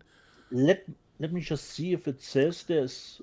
Can I just say that movie's from 1983, and where is the 4K of John Badham's other 1983 banger, Blue Thunder, where the 70s left and the 80s began? Where's Blue Thunder? Why can't I have Blue Thunder in 4K? Give me my Thunder. That we need. We do. We need to. I love me some Blue Thunder.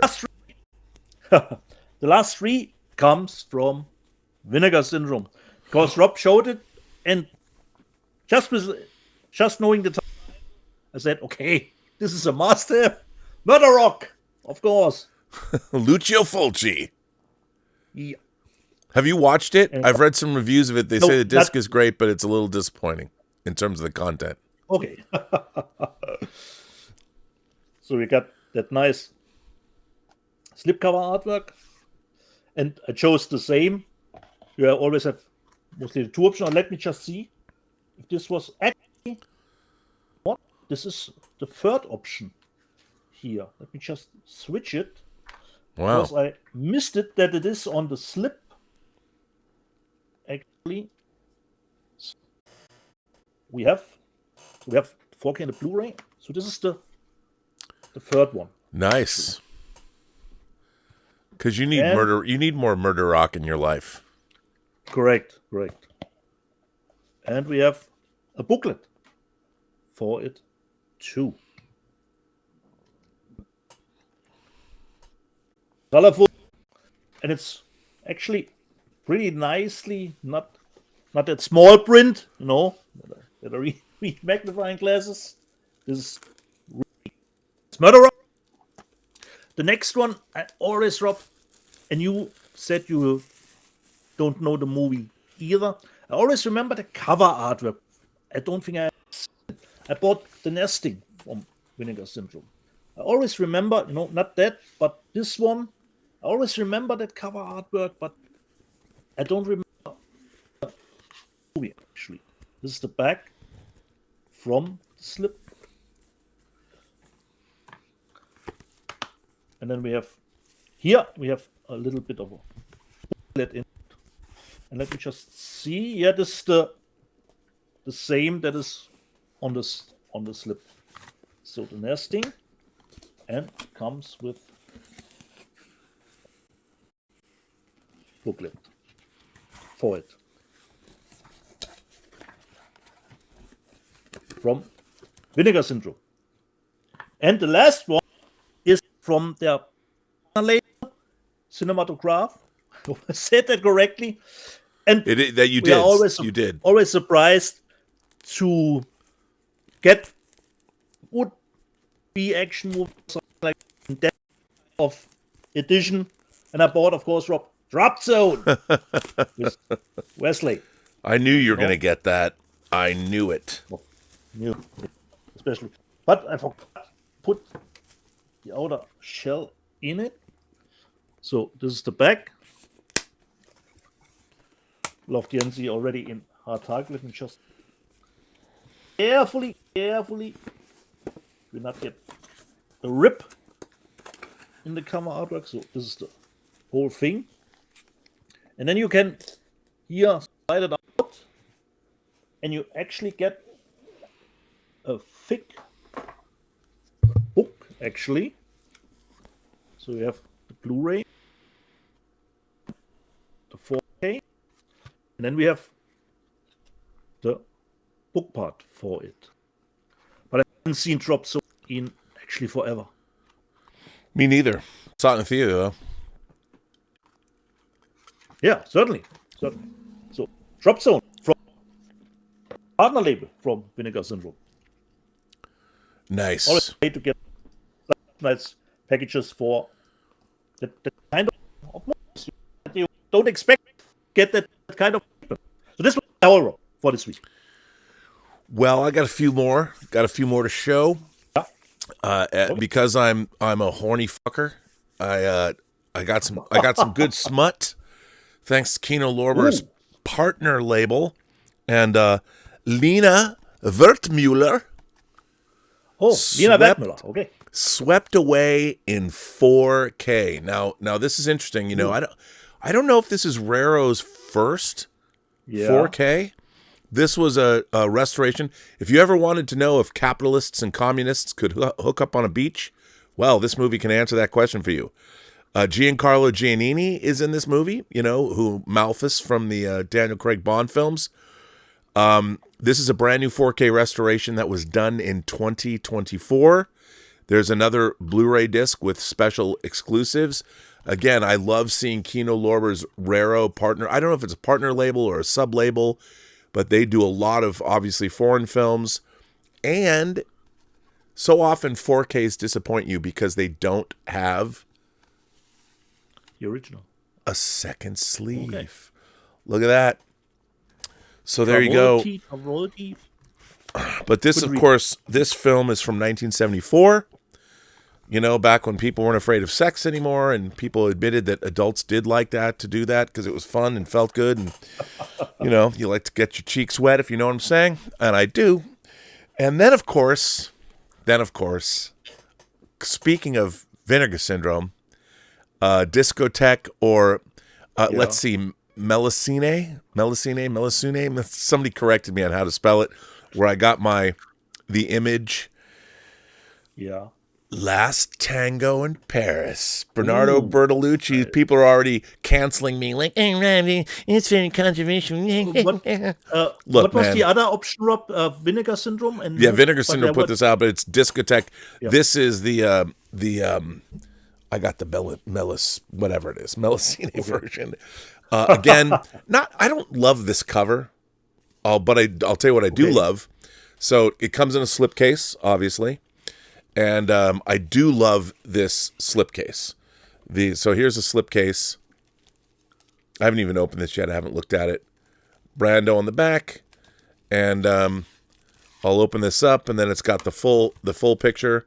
You know what? I'm going to open this up just to see if of course, if there's a reversible cover, because damn it, it's funny. I think I'm the only person who has a wine opener down here to open up discs. People are like, sure, Rob. Oh man, I've cut down on the booze. Come on now. Let's see. Let me just get this. Oh, it's that hard to unwrap version. Yeah. Now this is, of course, again, they're dipping into the MGM catalog that's now owned by Amazon, but they've probably made these deals beforehand. So let's see. Is there? Oh, there is. There is a reversible cover. And let's utilize that reversible cover. And this... Oh, they're cheeky, aren't they? Okay. So there you go. But a great package. I'm sure the transfer, I've not watched it yet. But not only does this, it also comes with a booklet and that classic picture of Brando. So, I don't know if I can open up the booklet, but oh no, you can. Very interesting. Of course, there's that movie where Matt Dillon's playing Brando about the making of this film. There's all that controversy now about what happened to Maria Schneider and did she know it was happening? Well, it was scripted. Just want to say it was scripted. The butter was not. So, got that. I also ordered something from Crunchyroll's website. I don't think I've ever ordered anything from Crunchyroll's website. A Crunchyroll now, I gotta say, whenever you buy anime, or anime, if you want to pronounce it correctly, I guess, it's always way too expensive, but they do a lovely job. So I had to order Macross Zero. If you like Robotech or Macross, which I do, Macross Zero, and look at that spot UV printing. This is, again, a gorgeous box, beautiful box. It is the entire OVA series of Macross Zero. And this is just as you would expect from Crunchyroll and their exorbitant prices, chock-a-block full of stuff. So first, you have the series. And everything is there. This is like a preview.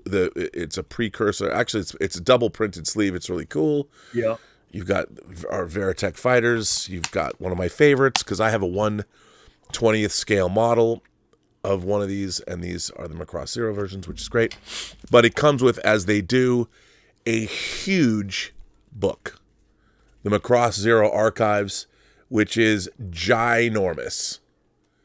With nice all, art book. it's an art book. I mean, it's incredible, and I'm a big fan of the mech designs, the technology. It's just totally incredible.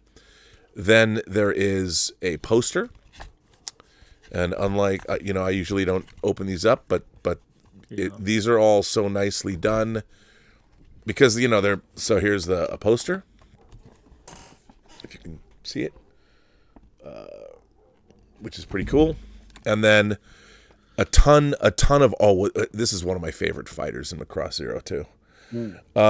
There's all kinds of cards, beautiful art cards. Nice. If you like this kind of thing. So, and these art cards are pretty cool. These are all postcards, and of course they feature all of the mech designs and everything. So there's a lot. Actually, there's a lot of them. And so that's what I got from Crunchyroll. I had to get it. So this from Crunchyroll, not from Sony. No, this was a Crunchyroll website exclusive. Okay. That was on their web store. So I did get this, and because I wanted it. It's cool. Why else would I get it? And then, finally, you gotta love it when you get see. Here's the thing. Whenever I get one of these make me happy. Warner Brothers, do you know where you can't get boxes like this? In the United fucking States. I mean, not only can I no longer get Star Trek action figures sent to me because of tariffs, I don't know how long I'll be able to get these boxes sent to me. I have to go to the United Kingdom to get me a box like this from the studio that is in the city I live in. Well, in Southern California. Warner Brothers, home entertainment. This is why, if George Feltenstein was in charge of all of Warner Home Entertainment, I could probably get one of these boxes here. These are all these are where, when you want the UK, the great special editions that they do not release in the United States of Warner Brothers movies, they come in boxes like this. This movie, what I'm about to show you, is one of my favorite films of all time. And I wrote a review of this for my high school newspaper in 1985, 40 years ago. I can't do math, apparently. 40 years ago, I wrote a review of this movie for my high school newspaper, and I said it was the best movie of the year, and indeed, it went on to win the Oscar. Now, spoiler alert, I did already take the cellophane, the shrink wrap off it, and it is, of course, the theatrical version of Milos Forman's Amadeus. Amadeus. And, you know, for movies like this that I love, you've got to rock the special edition. Now, this comes with, first of all, it comes with a steelbook. Here's the steelbook, which is pretty cool, which I like. Based on Peter Shaffer's play. Yeah. And then it comes with a book of swag that I haven't even opened. Now, really, the more cynical of you would say, what do you really need all this swag for? The answer is, you don't. You don't need it. You don't. Exactly. But now I have it, and other people don't. So it gives me a sense of superiority. No, it's like you said, Rob, it's always about how much we value a movie. Yes, it is. And it always correlates to which edition we buy, or if we buy, Terrifier 3 more than once. Because the problem is, if everything came in just a little Blu-ray flimsy case, you want something that adds shelf presence. Okay, this has a nice booklet. It comes with a nice booklet with decent production notes and stuff, and trivia and all that. You know, Warner Brothers has always been good. Unfortunately, your essay is not in the booklet. Yeah, I have not done that yet. And then, of course, it comes with a lot of some actually very cool art cards. Yeah. And that are double-sided.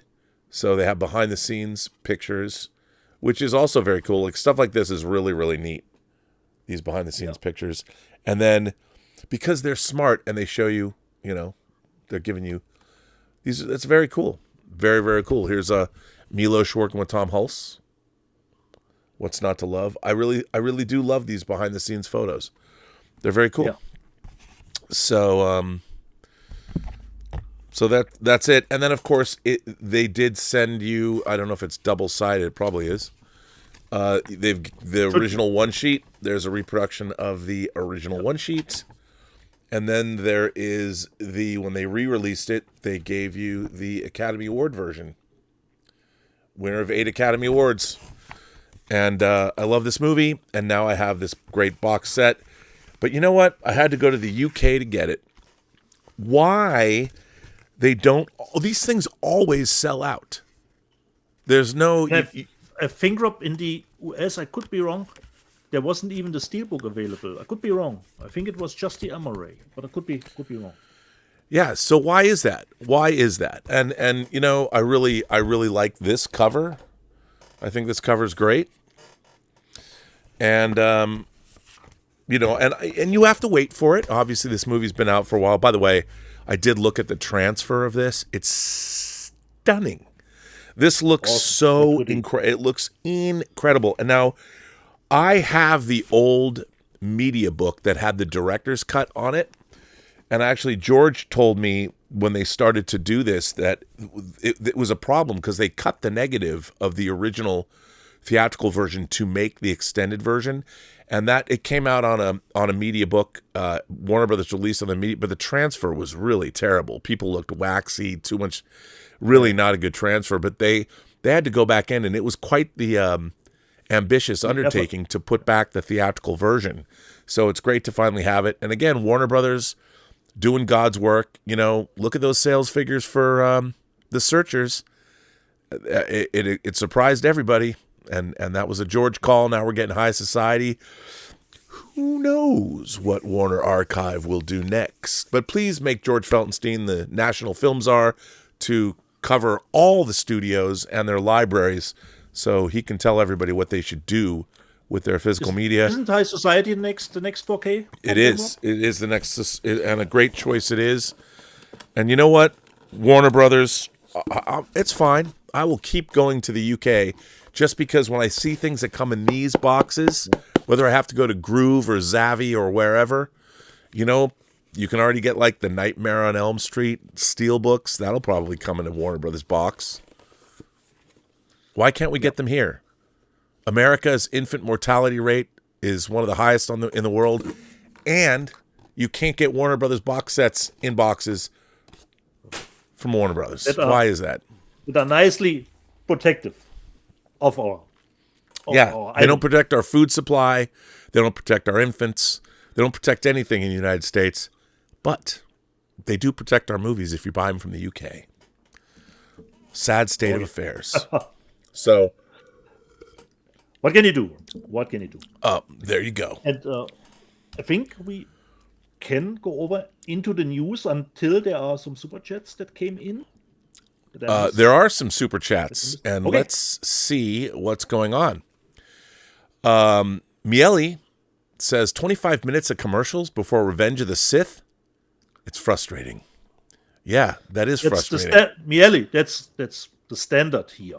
25 minutes, the standard. Major Chai Chai celebrates 15 months of membership, and can't believe it. That's great. Major Chai Chai sent me a goodie box, which I'm going to show on the next next Observations. Nicholas says, I should ask Stubble McShave this. Nicholas says, have you guys seen the third season of Wheel of Time? The first season wasn't any good. The second season was a big step up, and the third is really good. I highly recommend it. You can skip the first seasons and just watch the summary at the beginning of the new season. I did watch the first season. Never gone back to after the first season. I haven't either. But if Nicholas says so, and more importantly, if Stubble McShave says so, I'll go back. Yeah. So that's exciting.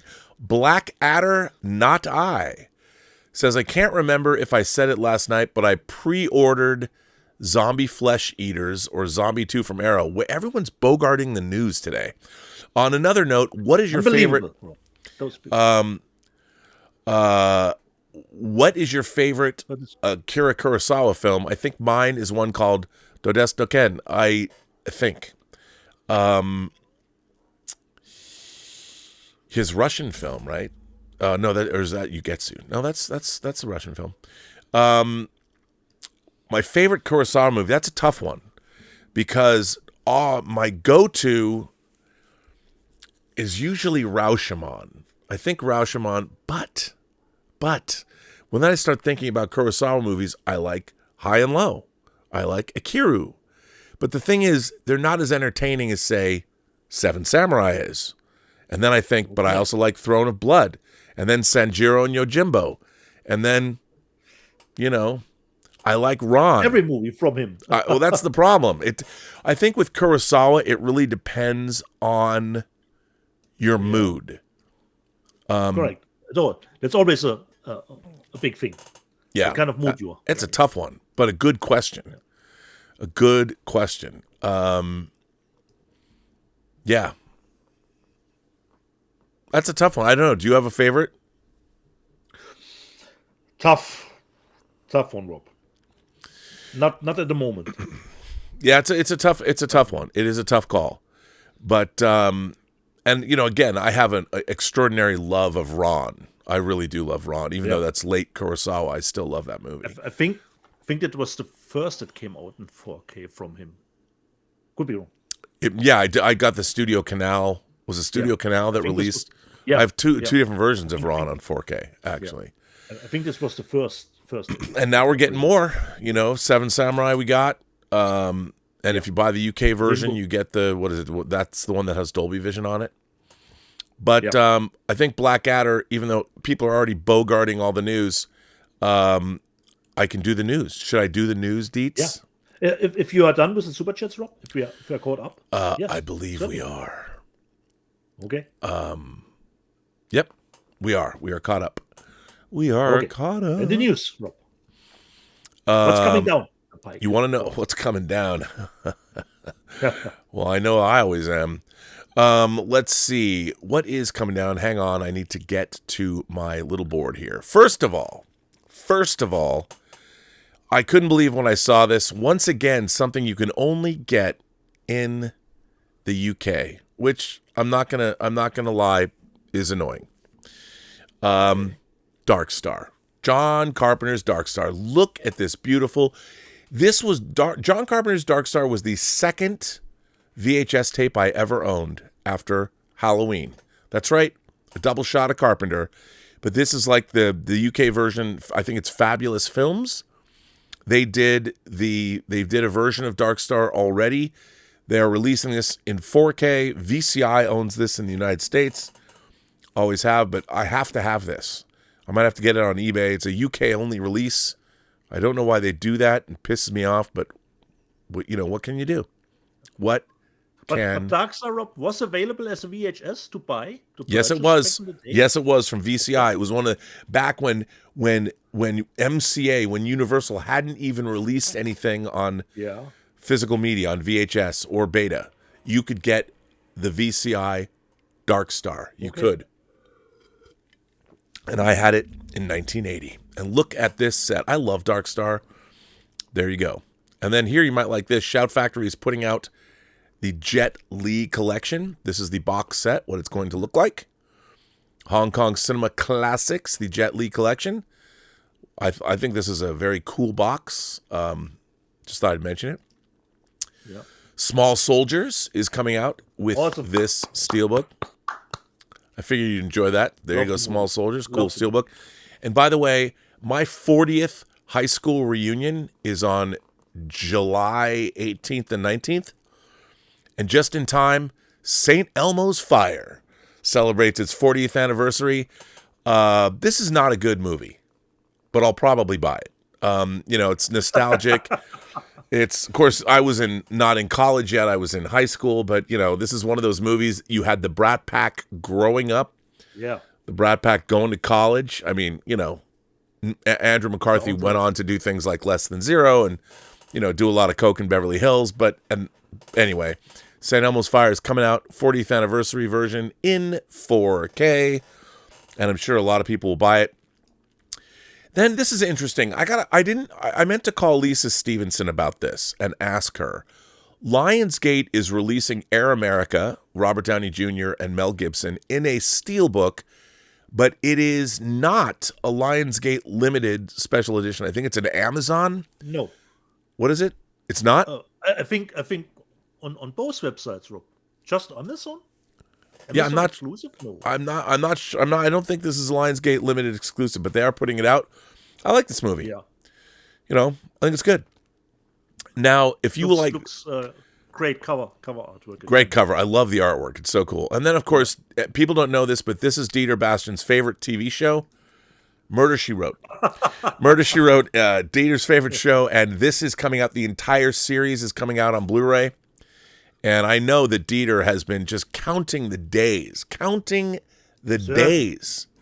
to get this. Not a mystery, Rob. He wants to know. I'm not good at. No, but how can you not love that? And then Kino Lorber, our beloved Kino Lorber, are putting out another great foreign film, Jean-Paul Belmondo and Claudia Cardinal in Hitman. They made a.k.a. the Pariah. It says Belmonda on the top. Oh, well, there they go. They need to fix that. Look at that. Maybe it's supposed. I don't know. And Michael Constantine's in this too. So there you go. And they're always good for that. And then also Michael or Michelle? Did they miss an A? Yeah, Michelle Constantine. Who knows? It's French. They're cooler than we are. We never get it right. They'll just go, you Americans, you don't ever get it right anyway. Don't even try. I won't. So then we've got The Black Torment coming out from 88 Films. And this is from 1964. And it's scheduled to arrive on the market June 23rd. I wish I could tell you more about this, but I can't. But it's got a great cover. Look at that cover. And then, of course, look, I know there's a lot of people that have their knickers in a twist over this. There it is, baby. Cobra in 4K. Dieter, This is not a good movie. I know, Rob. This is not a good movie. This is one, Rob, I would just buy because I love the cover artwork. Yeah, but it doesn't say crime is a disease. He's the cure or whatever. This movie, like people talk about the legendary. This movie is hacked together. I don't think George Cosmatos was not the director for this. Marion Cobretti. I mean, Stallone has arguably never looked cooler, and why he's always chewing on matches, I don't understand. But okay, There's going to be a lot of people that love cool, this. Rob. It's cool. And I'll probably buy this. Who am I kidding? This is a new 4K restoration from the original camera negative. It is Dolby Vision and HDR. It has original lossless stereo and 2.0, 4.0, and DTS HD MA 5.1 audio options. There's a brand new audio commentary by Kim Newman. Oh. Okay. And I'll definitely listen to that. And new audio commentary by film scholars Josh Nelson and Martin Pedler. And there is the archival audio commentary. There's the TV version of the film featuring deleted and alternate scenes presented for the first time on home video, but that's only in standard def. There's a new interview with composer Sylvester LeVay. There's a visual essay by Abby Bender on COBRA and 80s maximalist cinema. There's a bunch of stuff. Joshua Gonzalez in the live chat says, I love COBRA and all its awfulness. Well, there you go. All its awfulness. So there you go. And it's coming. So for those of you who love COBRA, God bless you. And you're going to get the definitive release from Arrow. So there you go. Now here's a movie that Arrow is also putting out called Crumb Catcher. And I didn't know anything about this. I think it's a new movie, Rob. It's not an old one. Oh, there you go. Two married couples collide in Chris Scotchadople's beautifully shot and wonderfully wild Crumb Catcher, a truly unique and darkly funny home invasion thriller from the stable of Larry Fessenden's Glass Eye Pictures. The House of the Devil, The Ranger, and Depraved. After blacking out during his wedding night, Shane and his new wife head to a remote house for their honeymoon. Their plans to find wedded bliss are hampered when there's a knock at the door. It's the waiter, John, and the bartender from the reception blackmailing Shane for something he can't remember doing. As tensions escalate, it soon emerges that the blackmailers don't just want money. They're after business partners for their invention, a revolutionary device called the Crumb Catcher. So there you go.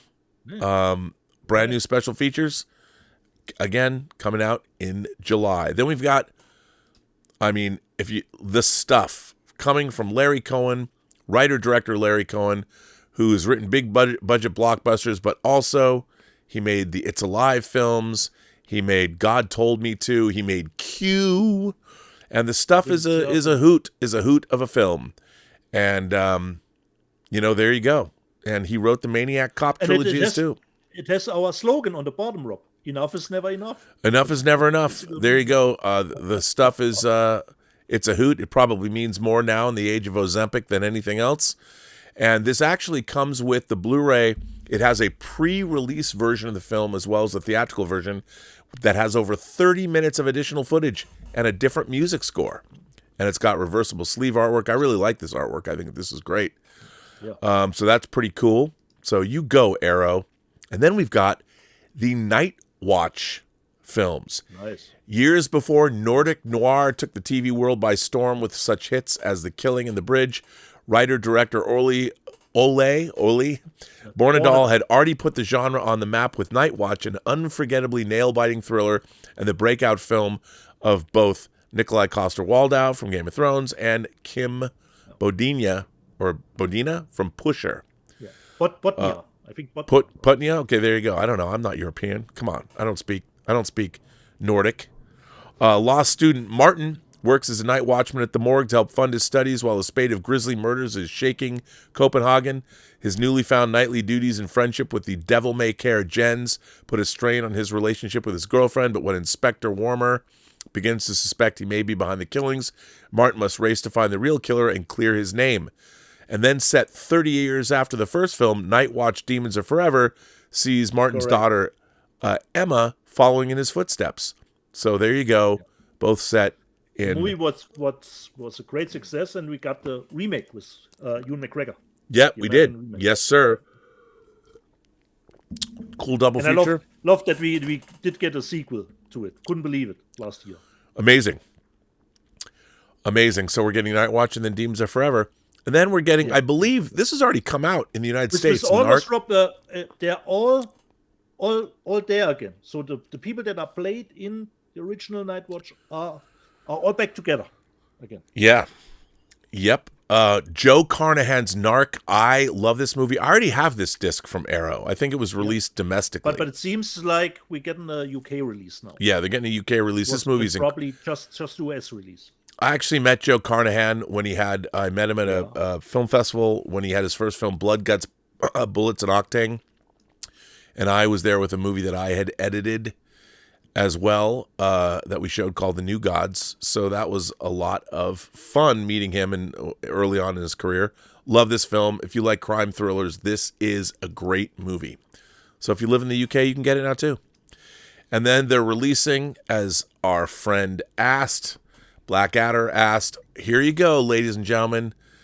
I mean, I've already bought this. How many times have you bought this movie? Nasty. Video Nasty in its original title, Zombie 2, Zombie as we know it here, or just Zombie Flesh Eaters. Now, this is a 4K restoration from the original 2-perf Technoscope negative. It is in Dolby Vision and HDR. It has all kinds of good stuff on it. Crazy special features. It's got tons of stuff. Now, I already own the Blue Underground disc of this. But come on, who are we kidding? could be wrong, Rob, but I think it was forbidden in Germany. Could be wrong. Well, it's not forbidden anymore, right? No, but back in the day, Rob. Video Nasties. So this has. I mean, it's got the original English and Italian and front and end titles. It has restored lossless English and Italian mono audio. It has optional remixed lossless English Dolby Atmos audio. It has optional remixed lossless Italian audio. It has the optional English subtitles and optional English subtitles for the Italian soundtrack. It has all kinds of new audio commentaries. So I guess the damn fool idealistic crusader will be loving the fact that all the different... And by the way, I love this cover. If anyone knows the movie... Yeah, it is one of the pivotal scenes that everyone remembers. Everyone remembers. You got to love it. So again, this is coming out July 28th. You go, Arrow. That's quite a release for July. So looking forward to that. Then we go on to Indicator. Indicator, this Robert Shaw, Sarah Miles movie. The Hireling. I don't know anything about it, but Robert Shaw's in it. And you know what? The 50th anniversary of Jaws is it's in June. But hey, we're still celebrating in July, so here you go. Robert Shaw, and this is coming out. Don't know anything about it, but hey, it's from Indicator, so it's going to look fucking great. Then, of course, The Taming of the Shrew. Richard Burton and Elizabeth Taylor's marriage was all about the taming of the shrew. It didn't matter. Either one of them can be the shrew that's being tamed. But classic film from Indicator. You're going to love that. And what's not to love about that? And I'm sure, I mean, they do such a great job, both with special features and the transfers. Their transfers are absolutely incredible. These, by the way, are region locked. They are region locked for the UK. So people should know that, which isn't surprising, but they are. And then we've got here the HMS Defiant with Alec Guinness, Dirk Bogarde, and Anthony Quayle. So, hey, and this was adapted by Edmund North, who wrote The Day the Earth Stood Still, and Nigel Neal. Nigel, the Quatermass Experiment Neal, from the best-selling novel Mutiny HMS Defiant. And this was originally released in the U.S. as Damn the Defiant. And this does not water down the depiction of the harsh realities of naval life. You wouldn't know that from this cover. But this sounds great. I mean, come on. During the French Revolutionary Wars, the captain of the Defiant enters into a battle of wills with his sadistic first officer. When Crawford is injured during a skirmish with French forces, Scott Paget takes control, but the crew begin to rebel against his brutal command whilst remaining loyal to Crawford and their country. And I don't think that this is region locked. So there you go. Okay. Then, of course, we have The Dresser with Albert Finney. I saw this movie in the theater, and it's interesting. I like this movie a lot. I thought it was great. It's a wartime movie about Shakespeare. It's good stuff. And so this is coming out as well, and this is region locked. Now, this is something I'm very curious about. when Indicator gives this, they've been doing this with obviously the Jean Rollin films. Sarabande for Dead Lovers is an Ealing Studios movie, and it is their first Technicolor film. And in this sumptuous historical romance, teenage princess Joan Greenwood and is trapped in a loveless marriage to Prince George Louis of Hanover, heir to the British throne. To escape the boredom, she begins a dangerous affair with Count Philip Konismark, an affair with potentially terrible consequences. And so it's a glorious feast for the eyes and ears. This is a 4K restoration that was done on behalf of Studio Canal, and it is in Dolby Vision. It is full of all kinds of special features. Sounds good to me, and it is not region locked. I wonder what causes them to be region locked. I don't know. Yeah. Well, and then we go right in from this to another Kino Lorber Paramount title, really a highbrow title that a lot of you are probably really waiting for, Road Trip. That's right, the 20th anniversary of Road Trip. And of course, you know, do college kids even drive anymore? Do they go on road trips? They're probably looking at this as a science fiction film. Who knows? Who knows? I certainly don't know. A future-proof title. Now, here's something interesting. Yeah. Mikey. Mikey, the limited edition Blu-ray, British label Treasured Films is preparing a limited edition Blu-ray of Dennis Dimster's 1992 Mikey, starring Brian Bonsall, who you might know if you're a Star Trek fan, Ashley Lawrence from Hellraiser fame. Mikey's been a bad boy, only nobody knows exactly how bad. Tragic and deadly accidents seem to happen all around Mikey, so from foster family to foster family and from school to school he goes, leaving a trail of unanswered questions. Of course, everyone knows Mikey is just a sweet, misunderstood little boy, but remember, Jason and Freddy were once kids too. And Mikey brings us a whole new breed of slasher, making its official UK home video debut since the controversial refusal of a BBFC certificate back in 1996. So here you go. It's a new 4K restoration from the original camera negative. I don't know how good this movie can be, but they're pulling out all the stops. So hey, there it is, Brian Bonsall as Mikey. Marie Antoinette, the second season is coming out. If you want to watch that, and why not? I'm sure it's great. I'm not going to get it, but you can. The Ballad of Wallace Island, a movie I know nothing about, but I can tell you that Universal Pictures Home Entertainment this is from 2024. I don't know this movie at all. Carey Mulligan's in it. Good. And yep. There you go. I don't know what the Ballad of Wallace Island's all about. Maybe that's like the He's getting the band back together. He's getting the band back together. Maybe that's what they're going to do, sing. There you go. And now we've got Eureka and their list of August releases. The Sons of Great Bear. And this is a mid-60s film, but listen to this. Sons of Great Bear. Westerns have become extremely popular in West Germany due to a series of films adopted from the novels of Karl May. In response, DIFA, this is following up on their great box set, the state-operated studio of East Germany, or the GDR, made its own film set in the Old West. But The Sons of Great Bear wasn't just designed to compete with West German genre films. It was also intended as a pointed corrective to the American frontier myth, pitting its Native American protagonists against violent white settlers in a battle for survival. The Sons of Great Bear, I mean, I'll tell you, it stars a Native American warrior belonging to a Dakota tribe. So there you go. Their DIFA science fiction movies are worth getting. So here you go. German propaganda about the American West.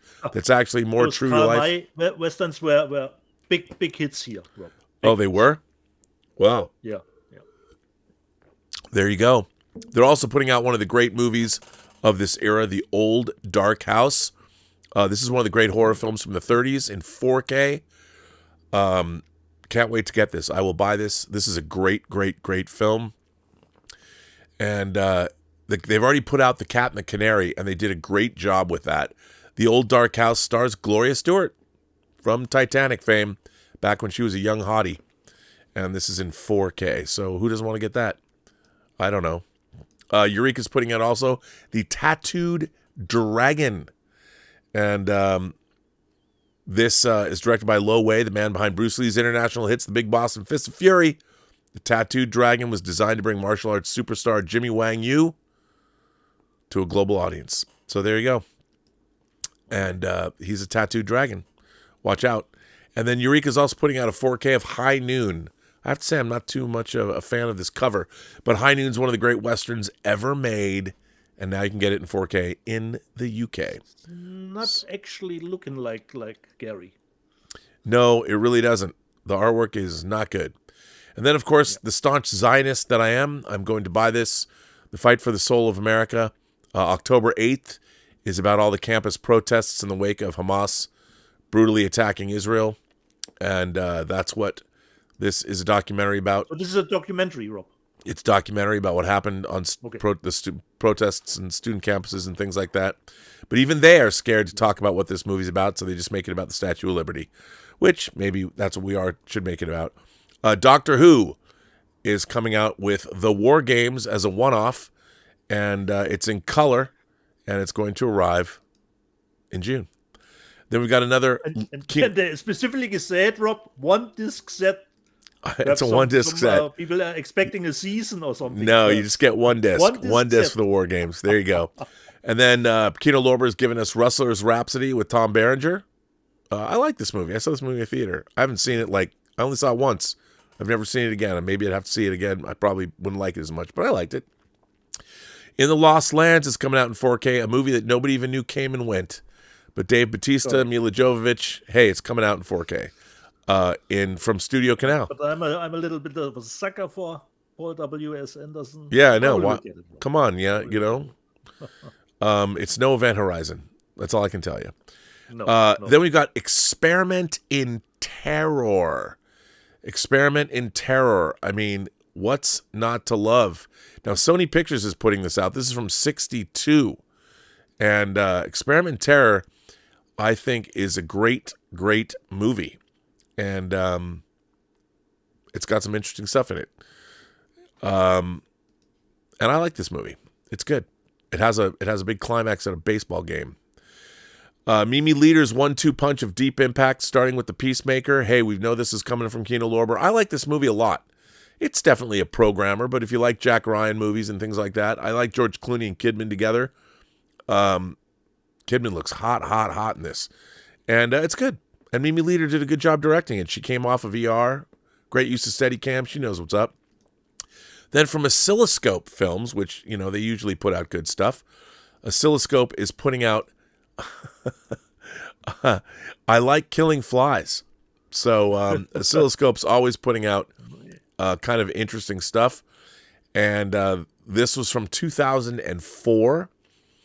And this documentarian and longtime customer Matt Mahurian follows chef and proprietor Kenny Shopson and his family as they face the gentrification of New York's Greenwich Village that threatens the continued existence of Shopson's general store. I Like Killing Flies captures Kenny as he not only conjures comfort food on his Frankenstein stove from a menu containing hundreds of dishes, but as he serves up morsels of wit and wisdom on work, family, politics, sex, and even cooking. So there you go. And coming from Oscilloscope Films, they always do a pretty good job. And then we go back down to Australia, and The Ark is coming.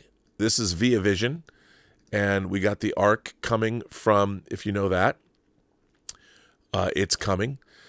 So Via Vision are announcing these are all films from Via Vision, and then we've got Martin and Lewis, the film collection 1. And, we don't know much about Dean Martin and Jerry Lewis these days, but they teamed up a lot, and their first film collection is coming out from Via Vision. Elvis Presley and Paradise Hawaiian Style is coming. And The Five Pennies is also coming. And let's see. We also have Gillian Anderson and Jason Isaacs in The Salt Path, which I didn't even know they made a movie, but there it is. And then they're also putting out Paul Schrader's Oh Canada, which has come out before, which I already own, but they're putting it out. And they're also doing the League, or they're not doing this, the BBC's doing this. League of Gentlemen, the complete collection is coming. Kino Lorber's giving us Sky Captain and the World of Tomorrow in 4K. Awesome. Which is cool. A lot of people like that. Kind of a culty title.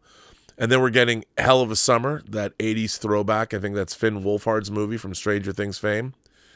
And then look at this. Finally, the last of the week. If you look at this, this is the title of this, believe it or not, is Ultraman USA.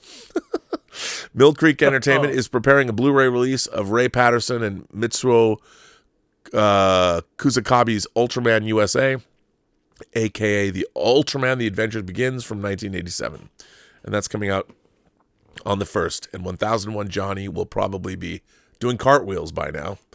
But there you go, Deets. And the one last thing you're asking me right now is probably, okay, but yeah, what are the sellers this year? Or what's selling? Well, let's see. Top selling Blu-ray disc in all formats. Sonic the Hedgehog's number 1. Batman Ninja vs. Yakuza League's number 2. Dogman's number 3. Mufasa the Lion King's number 4. Moana 2 is number 5. Wicked's number 6. Gladiator 2 is number 7. Flight Risk is number 8. A Complete Unknown is number 9. And Heart Eyes is new at number 10. And then the 4K discs, Sonic the Hedgehog 3 is number 1. Gladiator 2 is number 2. Andor, the complete first season, is number 3. Wicked's number 4. Nice. Planet Earth 3 is number 5. Chinatown, they must have repressed it finally, is number 6. Chungking Express from Criterion is number 7. What a great movie. Donovan's Reef from Kino Lorber, they must love that. Number 8. A lot of fans out there.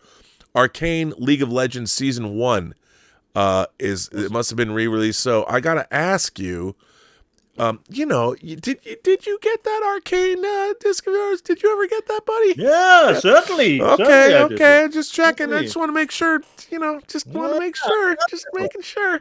And I got my sweet art book, Rob, which is tough to get. I'm just saying. Okay, just checking in there. And then Akira, number 10, which, by the way, Michael B. Jordan of Sinners fame said he was asked by Letterboxd his 4 favorite movies, and his 4th choice was Akira, out from Crunchyroll. There is all the news that's fit to print this week. Correct. You know what that leaves me? We do have more super chats? Yeah, correct. I'm going to go look in super chats because, I didn't want to jump the gun. But let's go back to the super chats. So, Blackadder, there you go. We got you the Zombie 2 news. Darth Plato says, sorry I missed yesterday's show, Rob. I didn't think you'd be on that early. I didn't either. How about that Andor talk? Between you and me, I'm not a fan of the Yavin scenes. They feel like wasted motion. Chandrilla scenes were great because you can rave on Chandrilla. Yeah! Okay. Sorry. Blackadder, not I. Again, supporting the channel, sir. I very much appreciate that. This is an interesting question. What do either of you prefer between Deadman and Ghost Dog? Or do you have another Jim Jarmusch film that you prefer? A Jim Jarmusch film I prefer. I do like Ghost Dog quite a bit. Yeah. But didn't that came out in 4K somewhere a while back? Ghost Dog. Yes, from Criterion. I think it came out. Yeah. I believe it did. Yes. Yeah. I'm just wondering, did I get it? Could be even a steelbook. It was even a steelbook. I remember. Yeah. I have to tell you, you're asking me if I prefer Deadman and Ghost Dog. One of my a movie that I love from Jim Jarmusch is only, speaking of vampires, Only Lovers Left Alive. I love Only Lovers Left Alive. I really do. And another movie that I own later, I really like Patterson. You're talking Deadman is older. I mean, obviously you're going back into the 90s. But Night on Earth is really good. So there's a lot of but I think the first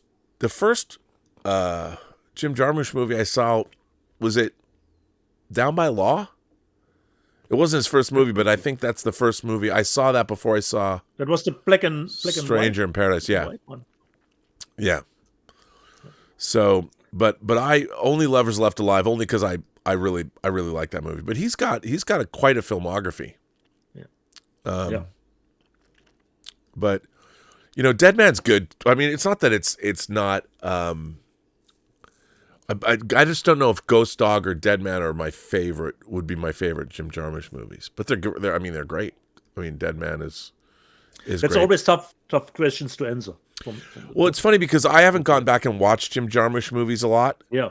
But I've watched Ghost Dog probably more than all of his movies. Ghost Dog and Only Lovers Left Alive are the Jim Jarmusch movies I've watched the most. So, yeah, they're both good. Yeah. Walter Whitewalker says, shouldn't we get a FAM 5 announcement soon? You are talking about, of course, the greatest TV show on for all mankind. I am wondering about that. Where is that season? I do not know. That's a good question. Probably later this year. Hope so too. Yeah, and then of course they're doing the spin-off Star City as well. Valerian Winterdrake sends. This is interesting. I want to for Blackadder. First of all, thanks for supporting the channel the way you have. You now make me want to go. We're going to do a new show. Rob G and I are going to do a show called Cinema Palette, where we're going to go into directors. I think we're going to do Kieslowski and Bergman first. But Jim Jarmusch, now that I'm thinking about this, I want to go back and watch Jim Jarmusch's oeuvre and go delve into his films again. Because I haven't seen Down by Law in forever, and I'd like to go back and watch all of his movies, maybe in order of release. But anyway, so Valerian Winterdrake says, as a child of the 80s, I wasn't allowed to go to the cinema. What? Okay. But July 1st, I will see Alien and Aliens the same day in Sweden. Do you watch old movies in the cinema? Hell yeah. Don't you? Not really, Rob. So I'm not going to watch Revenge of the Sith in the theaters. Well, I mean, if one of your favorite movies was in the theater, would you go see it again? Yeah. Probably not, Rob, because it will play in German, Right. And I don't want to watch it in the dub version. Well, I would say this. I would assume what you're saying is that you've never seen either Alien or Aliens, and you get to go see those in the cinema in Sweden. Yeah. That is one. And if it's the theatrical version of Aliens, of course you should go. Oh, come now. Look, I can't imagine a better. I don't know if you're seeing them on the same day or not, but you're in for a treat. You are in for a treat because those two movies. By the way, did you see the teaser, the gestation teaser for Alien Earth that they dropped yesterday? No, I have not seen Rob. I stay promotional material. Well, this you could watch because it doesn't give anything away. I just couldn't believe how well done it is. You just watch it and you're like, oh my God, somebody put a lot of time and effort into this. I was like, sold. When is the series coming out, Rob? Do we know? It's just all we know is that summer. Okay. Summer. Okay. Looking forward. Yeah, that's all we know. Summer. Yeah. But it looks great. I mean, that trailer looks great. I mean, I don't know if the show's going to be great, but it looks great. So, Big Disc Energy is going to make me say, how does that German? In German, what does that say? Ich liebe dich. Ich liebe dich. I love you. Oh, well, I guess you have a fan, Dieter. I love you too. Yeah. So, yeah. But anyway, I wanted Darth Plato. The Yavin scenes were a little. I think they needed it. I think it's going to go somewhere. I think the Yavin scenes are going to go somewhere. For me, it was the least interesting of the four storylines. You know? I thought so too. Because we knew it was one of the problems with the first season too. You don't need to worry about any of those rebels. They don't matter. Right. It won't matter. Yes. But I think it's how do you get those rebels back together? Yeah. And I love that Chris, your friend Chris Gore said, the first chapter is the weakest. Yeah. Of the four that we will get. And they certainly learned a lesson. And it's great that they put 3 episodes out at once. If they're always covering 1 year. 100%. That's good strategy. Good strategy. So, I guess this Okay. means you know what time it is now. You can take a break, Rob. You can take a break, and I take a little bit over the show with the live chat recap from last week. And I say previously on Let's Get Physical Media. Kenneth Colton. Sinners was great, but I wanted more vampires for sure. And he continues, I actually liked The Accountant 2 more than Sinners. Okay. Marvel Star Wars fanatic. I heard Sinners was the only film shot in IMAX this year, but I thought James Gunn said that Superman was shot in IMAX, so I'm confused. Marvel, I would need to go to my IMAX aficionado, Thomas Logan. He would probably could tell me if Superman was shot in IMAX to some degree or not. I can tell you at the moment, but it will certainly be presented as some IMAX experience, even if it wasn't shot that way. Be that, because Rob mentioned that movie last week. I love Adventures in Babysitting. Marvel Star Wars Fanatic 6. I also watched the first 2 Sonic movies for the first time before rewatching Sonic 3. Really solid trilogy, man. Yeah, totally agree. Really solid trilogy. Professor Dang. I take Kingdom of the Crystal Skull over Dial of Destiny any day. Dial of Destiny is just a disappointment. Couldn't agree more. Gambit, 1987. Kingdom of the Crystal Skull isn't horrible as people make it out to be or analyze that it is. Marvel Star Wars fanatic. I personally thought Daredevil Born Again was pretty solid, dude. Yeah, solid. Good foundation for the next season. Walter White Walker. I thought Daredevil Born Again was fantastic. Not quite on par with the Netflix series, but still really good. Gordon Waddell. You only need to watch Daredevil 189. The rest sucked except for Muse and White Tiger. So except for Muse and White Tiger, so except for the other episodes. Except perhaps the Bank episode. Paul and Brunotto. Chris Gore and Ellen Ning saw the first 3 episodes of Andor season 2 and are not impressed with it so far, but they changed a little bit, at least Chris, with the other episodes because they already seen the show completely. Gordon Waddell, considering Star Wars announcement. Let's start taking a poll. How soon until Sean Levy's Star Wars movie is off the schedule due to conflicts, etc.? I say by Labor Day. Well, we could certainly do a poll. Until there's a trailer for something, considering Star Wars, don't give too much stock in it. Ace Yeager, not interested in the prequel adventures of Dollar Store Juan Solo. Paul and Bonotto, heard the total production budget of Andor Season 2 was $650 million. Yikes, hope every buck is on the TV screen. We'll see. I think, Paul, the saying was the 650 is for both seasons, not only for 2, but could be wrong. But it's certainly a big number. BCH, I think I'm in a minority of people not overly impressed by The Last of Us. Perhaps not in the minority. It's not for everyone, but I loved the second one. I loved the first game. For me, it's a great adaptation. Marvel Star Wars Fanatic 6. I haven't gotten into The Last of Us yet. I may eventually. Walter Whitewalker. I loved Bella Ramsey in Game of Thrones. Loved her. But I don't think she was the right casting for The Last of Us. Still love the show, though. Okay. Beat I thought White Lotus was overrated. Season 1 was only okay to me. Never bothered with 2 or 3. Yeah, White Lotus is a really specific series, I would say. But I love to hang out with those people in those awesome locations. Always have a good time with White Lotus. Todd Jones.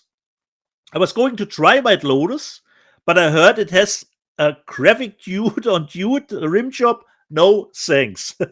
Yeah, that can happen in the White Lotus. What a White Walker. For some reason, I have no idea why I started White Lotus. Never underestimate the power of a good rim job. Just saying. Yeah. And while I'm not the target demo, I do like it. Think I'm in the middle of season 2. Nice. Then you go on, even with season 3. Marvel Star Wars Fanatic 6, Rob and Dieter, what are your thoughts on this year's Star Wars celebration? Well, I actually don't have any thoughts considering the Star Wars celebration or what they are announced. We all know it can happen. I mean, I watched it. I thought it was, it was cool seeing something coming from Japan, and I like seeing all the customers, the fans, customers, whatever, getting together. And I did like watching the announcements. It was fun to watch. I appreciated the quality of the production of that stream. But to me, there's, I like Andor. I'm really liking, I think it's going to, everyone says who's watched the whole series how incredible it is. So I'm really looking forward to it. But Star Wars itself, don't care. Yeah. Correct. At the moment, not really that much. Gordon Liddell. I will say this, John Bernthal, he didn't lie. His return is not Punisher light. Disney let him loose. Tim Hens reminds us what we always said. Mark Kermode says all opinions are valid. Yourself happens to be wrong. Correct. Gordon Liddell. Disney Plus really needs to ditch the fake-looking CGI blood for Punisher and do some practical special effects would look even better. Gordon, that counts for almost every movie that today comes with some sort of shootouts. You can almost say it for every of those new movies. If it looks not like CGI, then okay, but I would love to go back to the good old blood scripts, but what can you do? Bo Edmonds, female Silver Surfer CGI is awful in Fantastic Four. Sega, I don't care what anyone says about the female Surfer. The effects look terrible. And let's not make any assumptions. They are not finished. If it isn't the trailer, it's all time. It is finished. It will not change. Gordon Liddell. The more I see of the Fantastic Four movie, the less excited I am. Seems way too surreal and cartoonish. Only going for Galactus, the fantastic car, looks ridiculous. Gambit, 1987. Gladiator 2 sucks. So does Pedro Pascal. And no, he can't act. Well, put back to differ. He actually can, but he's just overused. And I saw a great thing, I think, on Instagram, doesn't matter where they said, no show on HBO Max, Dead Space with Pedro Pascal, and I thought it could totally happen, but it was just make believe. Professor Deng, anyone you guys ever saw Abraham Lincoln Vampire Hunter? Of course, I have it here, even in 3D, came out in 3D. It was a hoot. It was fun. Yeah. Bigness Energy, because Rob showed it last week. He bought it as a Schnäppchen. I love the Bike Riders. It was one of my favorites of 2024. Nice. Uncle Jimmy. I hope I have the context correct, Uncle Jimmy. Where do I buy that? Because I think the live chat was just around the corner when I put out Lilith, Odyssey of Sin, or Boy Kaldek is the original name. You could buy this in Germany, but it don't have English subtitles. Just saying. Does it matter? Does it matter if it has subtitles? I haven't seen it, Rob. I will tell you if it needs subtitles. Sega, that's Ninja in the Dragon's Den. No, Dina? Yes, correct.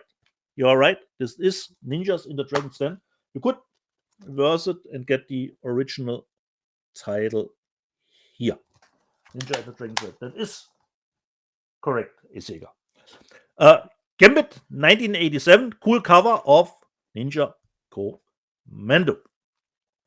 ER Joe, do you plan on reselling your DVDs, Blu-rays? The problem for me back in the day with DVDs that I have a lot of American stuff that others couldn't watch considering the region code, or they want, of course, the German dub. So for me, selling those, it doesn't bring anything for me. I couldn't even get rid of those. Bigness Energy. Vinegar Syndrome is the best in dealing with replacement discs. If you purchase directly from their site, they send a replacement disc automatically. But not only Vinegar Syndrome, second site does that too. Only error, you have to put in the email that you purchase this, the whole shenanigans, the whole hoopla to get the replacement disc. Fun with collecting. Rob and Dieter, do you have a code to put in when checking out on Lionsgate? Actually, Fun with collecting, I have no idea what you are referring to, considering a code on the website. I have no idea. Rob, do you know what he's talking about? Do you have a code to put in when checking out on I don't know if he Lionsgate? mees like a discount code, because we have we no do- idea we don't. what you meant, Rob. we don't. No idea. S. Jäger, the blood of heroes and the blood of Jesus. This is why I tune in. Let's get physical media. Blood of heroes and blood of Jesus. Adventure Square. For some reason, I'm reminded of that Kiss comic I got in the 70s that had the blood of Kiss within its print. Alpental, finally got my Magnetar 800 player this week, and it works. How does it work? Alpental, is it really worth the big I want big it. bucks? I want it. I'm jealous. Secular Monk, did everyone get their Kingdom of Heaven pre-orders in? Yeah, I did get mine in, but it's perhaps a little bit easier if you buy internationally. Secular Monk, will Restaurant releases also be a steelbook? Not to my knowledge. I would assume there will be slipcovers. I don't think there are steelbooks. Secular Monk. Adventure Square, renting Westron VHS flicks was always a sure thing for a good time. S. Jäger, longest good night because you can never get enough Greg Bierko. Yeah, you certainly was. And what Rob was saying to Elizabeth when they reviewed the movie, that is your go-to move. He's just looking good. Is that your only characteristic of that guy? Gordon Vidal, longest good night is awesome. Sorry, Rob. Gordon, I can't believe I'm saying this. You and I park our shuttlecraft in the same shuttle bay. And this one is always in the live chat every goddamn week. Secular Monk, we really need a 4K of A Fish Called Wanda. Not that one, but this one. And Free Enterprise. Any news, Rob? I have no news. I have no news. I'm sorry. I apologize for that. Alpental, anybody watch the new Alien 3 Legacy cut, which is out online for 2 weeks now? Haven't even heard it. So this is not a producer's cut, a new cut of Alien? Yeah, so Alien 3 it's Legacy it's pretty interesting. So okay. I downloaded it, but I haven't watched it yet, Okay. but I watched a review of it on Alien Theory. So it's a fan cut. Give me the difference, Rob. What they did was they didn't just combine the assembly cut with the theatrical cut, but they went in and they fixed visual effects. They made the puppet alien look more effective. It's incredible. The work that they did is incredible. It's incredible work. I haven't watched it yet. I know that they did things like, I think they kept the dog burster, Yeah. but they didn't bring the cow in. I don't. Again, I haven't watched it, but the work that was So you done. can tell me, Rob, the new Legacy cut, which ending they have? I With the don't. Berserk coming up? I don't know. I don't know which ending, but if you watch it's Alien Theory. I think Alien Theory did. That's where I watched the review. He reviewed it and was pretty impressed. And when you see the effects work they did and how they clean stuff up, it's really amazing. It's really amazing. And you can download it. I don't know for how long, but it's certainly interesting. Have to look that up, Rob. Legacy cut, okay? Yeah. Alien 3. Secular Monk. Deadpool and Wolverine is overrated, and I bought the steelbook. Just as you should. Adventure Square. Yeah, I'm seriously running out of disk space here. I'm tempted to start using Dieter's sleeve approach to this show. Adventure Square. Just try it out. Because I know some people would say, why do we even bought this one? But this one, that thick, doesn't need to be, that kind of MRA. Instead, you get just how can get 5 of these for one of this one, Rob. Ranger Square. Just try it. Secular Monk reminds us July and November are the Criterion sales. Speaking of our trivia, Kevin Wellburn, these trivia questions are not single word answers, but statements. Major Chai Chai, 2 buzzers. That's unheard for. That's unheard of for Rob. Yeah, if it's a shitty episode, which seems to exist actually. Major Chai Chai, I think it's the poor wording of the questions, but there are experts that put those questions together. Adventure Square, that original 1977 version is the only version of Star Wars that matters. Will it now actually get a theatrical release, Rob? The 1977 version? Is that still? Oh, I don't think so. I don't think so. Okay. And I'm done, Rob. BCH says, end of the show. Bummer. It sometimes has to end. This was a live chat, Rob. Well, we have some more super chats. Big Disc Energy has a few things to say. Okay. Big Disc Energy says, I love Let's Get Physical Media. And also says, nice. I look forward to Let's Get Physical Media every week. And I pre-ordered the Haneke box set. Michael Haneke. Awesome. Okay. Michael Haneke, yeah. As well you should. That's a great box set. But are you? Yeah. Does that put you over the top to get free shipping from Australia? That's the real question. I don't know how much the box set costs, Rob. It's a lot. It's a lot, yeah. And if not, Rob, you don't need a lot more. You could just purchase one single disc of something else. It's true. Get the free shipping. This is true, but we're caught up there, and I guess that brings us to the end almost. Yeah. Do we have time, Rob? Or sure, why not? Sure, okay. Let me just see. We still have a lot of originals to go through, Rob. I hope this helps you out here a little bit. If I can show it. Yes, it does. Okay.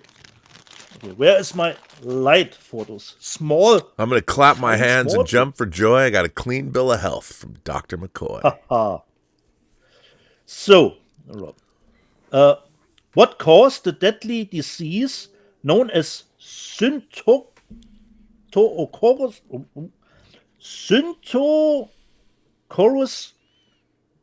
nova? Jesus.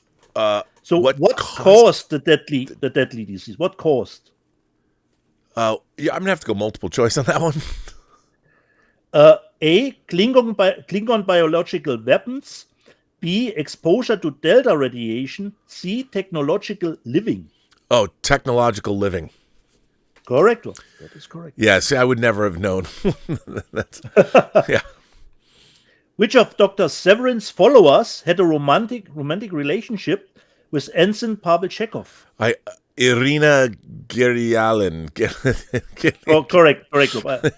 Correct. It is Irina Galyulin. God damn it. Yeah. But you are correct. Where was Dr. Severin a noted research engineer in acoustics and communication? Where was Dr. Severin a noted research engineer in acoustics and communications? Where? Probably the planet. I'm going to need to go multiple choice there on two. Tiburon. A. Tiburon. B. Eden. C. Taurus 2. Oh, that's a good one. Taurus 2? No, Tiburon. There you go. All right. Yeah, correct. What derogatory nickname did Dr. Severin give Captain Kirk? What derogatory Herbert? nickname correct, Rob. That is correct. Okay. That is correct, Herbert. Last one. What happened after Dr. Severin and his followers landed on a planet they thought to be Eden? What happened after Dr. Severin and his followers? Well, they either got poisoned or they got their feet burned. It was terrible. It was all bad. Yeah. Correct, Rob. Severin ate poisonous fruit and died. Okay. Give you that one. And this was the trivia, Rob. Can you tell me something about the episode, Rob? That episode is called The Way to Eden, a.k.a. the Space Hippies episode, which I think is a much better episode than people give it credit for, because the problem with the episode is it's a third season episode, and Fred Freiberger, the new producer, wanted it to appeal to younger people, and they made this very on-the-nose space hippie episode. But if they had made it more allegorical, which Star Trek is better at, and made the characters less hippie-ish, I mean, they're dressed like flower children in San Francisco, Summer of Love San Francisco. They play instruments, they jam on their bongos and their tambourines. But what they were doing was they were looking for a civilization. They wanted to find a place. They were looking for a planet that they could build a new civilization on, which a lot of people even today are talking about that. Like what happened at the CHOP in Seattle. They wanted, revolutionaries want to build a better way of life that is less dependent on modern things. And like with the sickness they talk about, Todd Haynes made the movie Safe, talking about how Julianne Moore, it was the modern age. It was all of we live in a world, our planet is deeply polluted on a number of levels. Forever chemicals, you look at plummeting birth rates, plummeting fertility rates. We're going to be where the movie Children and Men was, because our food supply has been the American food supply is terrible. You look at rates of obesity and all that, it's all because of the foods and everything that we eat. And yet it's and low birth rates in this country. It all comes down to one thing. Corporations are making profits and human beings are suffering. And whether you're looking at BlackRock destroying companies, it all comes back down to money and power, which is disappointing, because we will never, maybe when quantum computing can help us clean up our environment. And you have people that are talking about climate change rather than what they should be talking about is pollution. There's my soapbox. But that episode, The Way to Eden, is about all of those things. Yeah. And they remain relevant today. It's funny because the idea of climate change allows people leeway in terms of whether they believe in it or not, or what climate change has meant over the years. But if you talk pollution, which is what we should be talking about, then it's not about climate change. It's about, do you want to live in, would you leave your kitchen 10% dirty? Would you just leave 10% of your dirty dishes over in the corner? You wouldn't do that, would you? But we make that, there's acceptable, because we have industry, so there's acceptable levels of toxic runoff that's allowed to go into the groundwater. Well, because we all know how it looked at Hellraiser, Rob, at the beginning, when they get into their new home, in the kitchen. Oh yeah, well that's the whole thing. It's pollution. It's not about climate change. It's about the fact that we are polluting a closed system. It's not like it goes out into space, whether it's microplastics in the ocean, whether it's forever chemicals all over in every level of our food supply. But nobody couches it that way.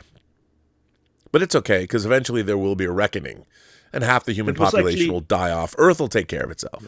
Yeah. That was actually the little bit of the topic in the sci-fi movie Ash 2. They tried to colonize a new planet, to make it habitable. Oops. For us, Oops. Until things go awry, as always, Rob. Yeah. No. Anyway. Well, that brings us to the end. Yeah. If you don't have any super chats left, Rob, to go. Oh, let me check and see if anyone fired in. Nope. I think we are good. We are caught up. Okay. I want to make sure that that we are in fact caught up. That everybody is. That I haven't missed anything. Let me just go back through and see. I think I'm good. I think we're good. Okay. Then, without any technical snafu, I say, jede Person, die du triffst, hat eine Geschichte zu erzählen, die du noch zu hören hast. Alles, was du tun musst, ist zuhören. Every person you meet has a story to tell that you have yet to hear, and all you have to do is listen. I want to thank everybody for generously supporting this channel via Super Chats and tips. We will have a member call next week. I want to thank everybody for contributing and being a great part of this community. It's so much fun to have you guys all here, and thanks for tuning in. And we are approaching our 200th show. And if you're interested in suggesting what we should do for the 200th show, you know, maybe at least do some giveaways, Rob. Do some giveaways. Yeah, we got some giveaways. I got some giveaways. And also maybe like we can each pick our 200 favorite. I'm kidding. We're not going to do that. But yeah, so our 200 I can't believe we've done 200 shows. Me neither. And I'm just going to go with the current numbering. I know Josh will go in, you're really doing 201, but whatever. I'm just going to, which is... And I wasn't even there for every show, Rob. So for me, it's not even 200, you know? Well, that's true, but apparently this is episode 196. Let's just call it 196. Okay. So we've got almost around the birthday. 97, 98, 99, 100. So it's going to happen... or 200. It'll happen in the month of May. Toward the end of May, we will have, well, let's figure it out. We got, 4 shows? Let's tell people when the 200th, and since this is an interactive show, if you have, let's see, May 2025. So here we go. So it would be May 25th. Sunday, because that's 97, 98, 99. Yeah. So our 200th show is May 25th, which, by the way, you know, can it truly be? Can our 200th show truly be on May 25th? Really? So it coexists then with May 25th, 1977. We are the 48th, or pardon me, the 48th anniversary of Star Wars. That's a nice get together. I like that. Our 200th show is on the. We'll have to make that. Maybe Star Wars can be our sub. Or even the new Mission Impossible movie. If we can get our show to be solving the mission. There you go. I mean, that's getting our favorite discs. Wow. May 25th. So there it is. Star Wars Day, the true Star Wars Day, not that May the 4th pretender bullshit be with you. The true Star Wars Day. 48th anniversary of Star Wars. We will be here. So, all right. That's good. All right, everybody. Okay. Come up with some good ideas for the May 25th, 200th episode of Let's Get Physical Media. Maybe I'll finally do what I couldn't do over Christmas. I'll invite people maybe we'll invite a bunch of other YouTubers on, like Elliot Cohen. We still haven't streamed with Elliot Cohen. We still haven't streamed with Damn Fool Idealistic Crusader. We'll see if we can bring George Feltenstein back. Just saying, get us Rennie for the 200. Rennie. That's what we got to do is get Rennie. Get Rennie. Yeah, that's a good idea because that's a selling point for the 200th episode of our show. With the new 2-4Ks. Yeah, with Deep Blue Sea and Long Kiss Goodnight. Kiss Goodnight, yeah. All right. Great. That'll be it. All right, kids. Thanks for all being here. Thanks for Tom Jr. Jackson. Thanks for Lord Toth. Thanks for everybody who moderates and Justin Toner and all of you lovely folks. Thanks for watching this crazy show. You keep us going. I keep thinking that one day we're not going to do this show anymore. It's like Robert Duvall and Apocalypse Now. Someday this war is going to end. Falling out, about what is good, what is bad, It's true. Craziness. True. But I think we have a nice balance, No more the artos. I bring the artos. I bring the trash. It's true. It's true. And we meet in the middle. And we meet in the middle in the blockbuster section. Yes, we do. All right, everyone. On that note, we're going to end this show. So. And don't forget, Last of Us, episode 3. It's just around the corner. It's just up the street tonight. Later. Yeah. I'm going to see The Shroud soon. Can't wait. And go to truenoir.co and get all 10 chapters now. Okay, we are good. We are out, son. Okay. That was I'll let great. you go. Just once again, Rob, one Meyer.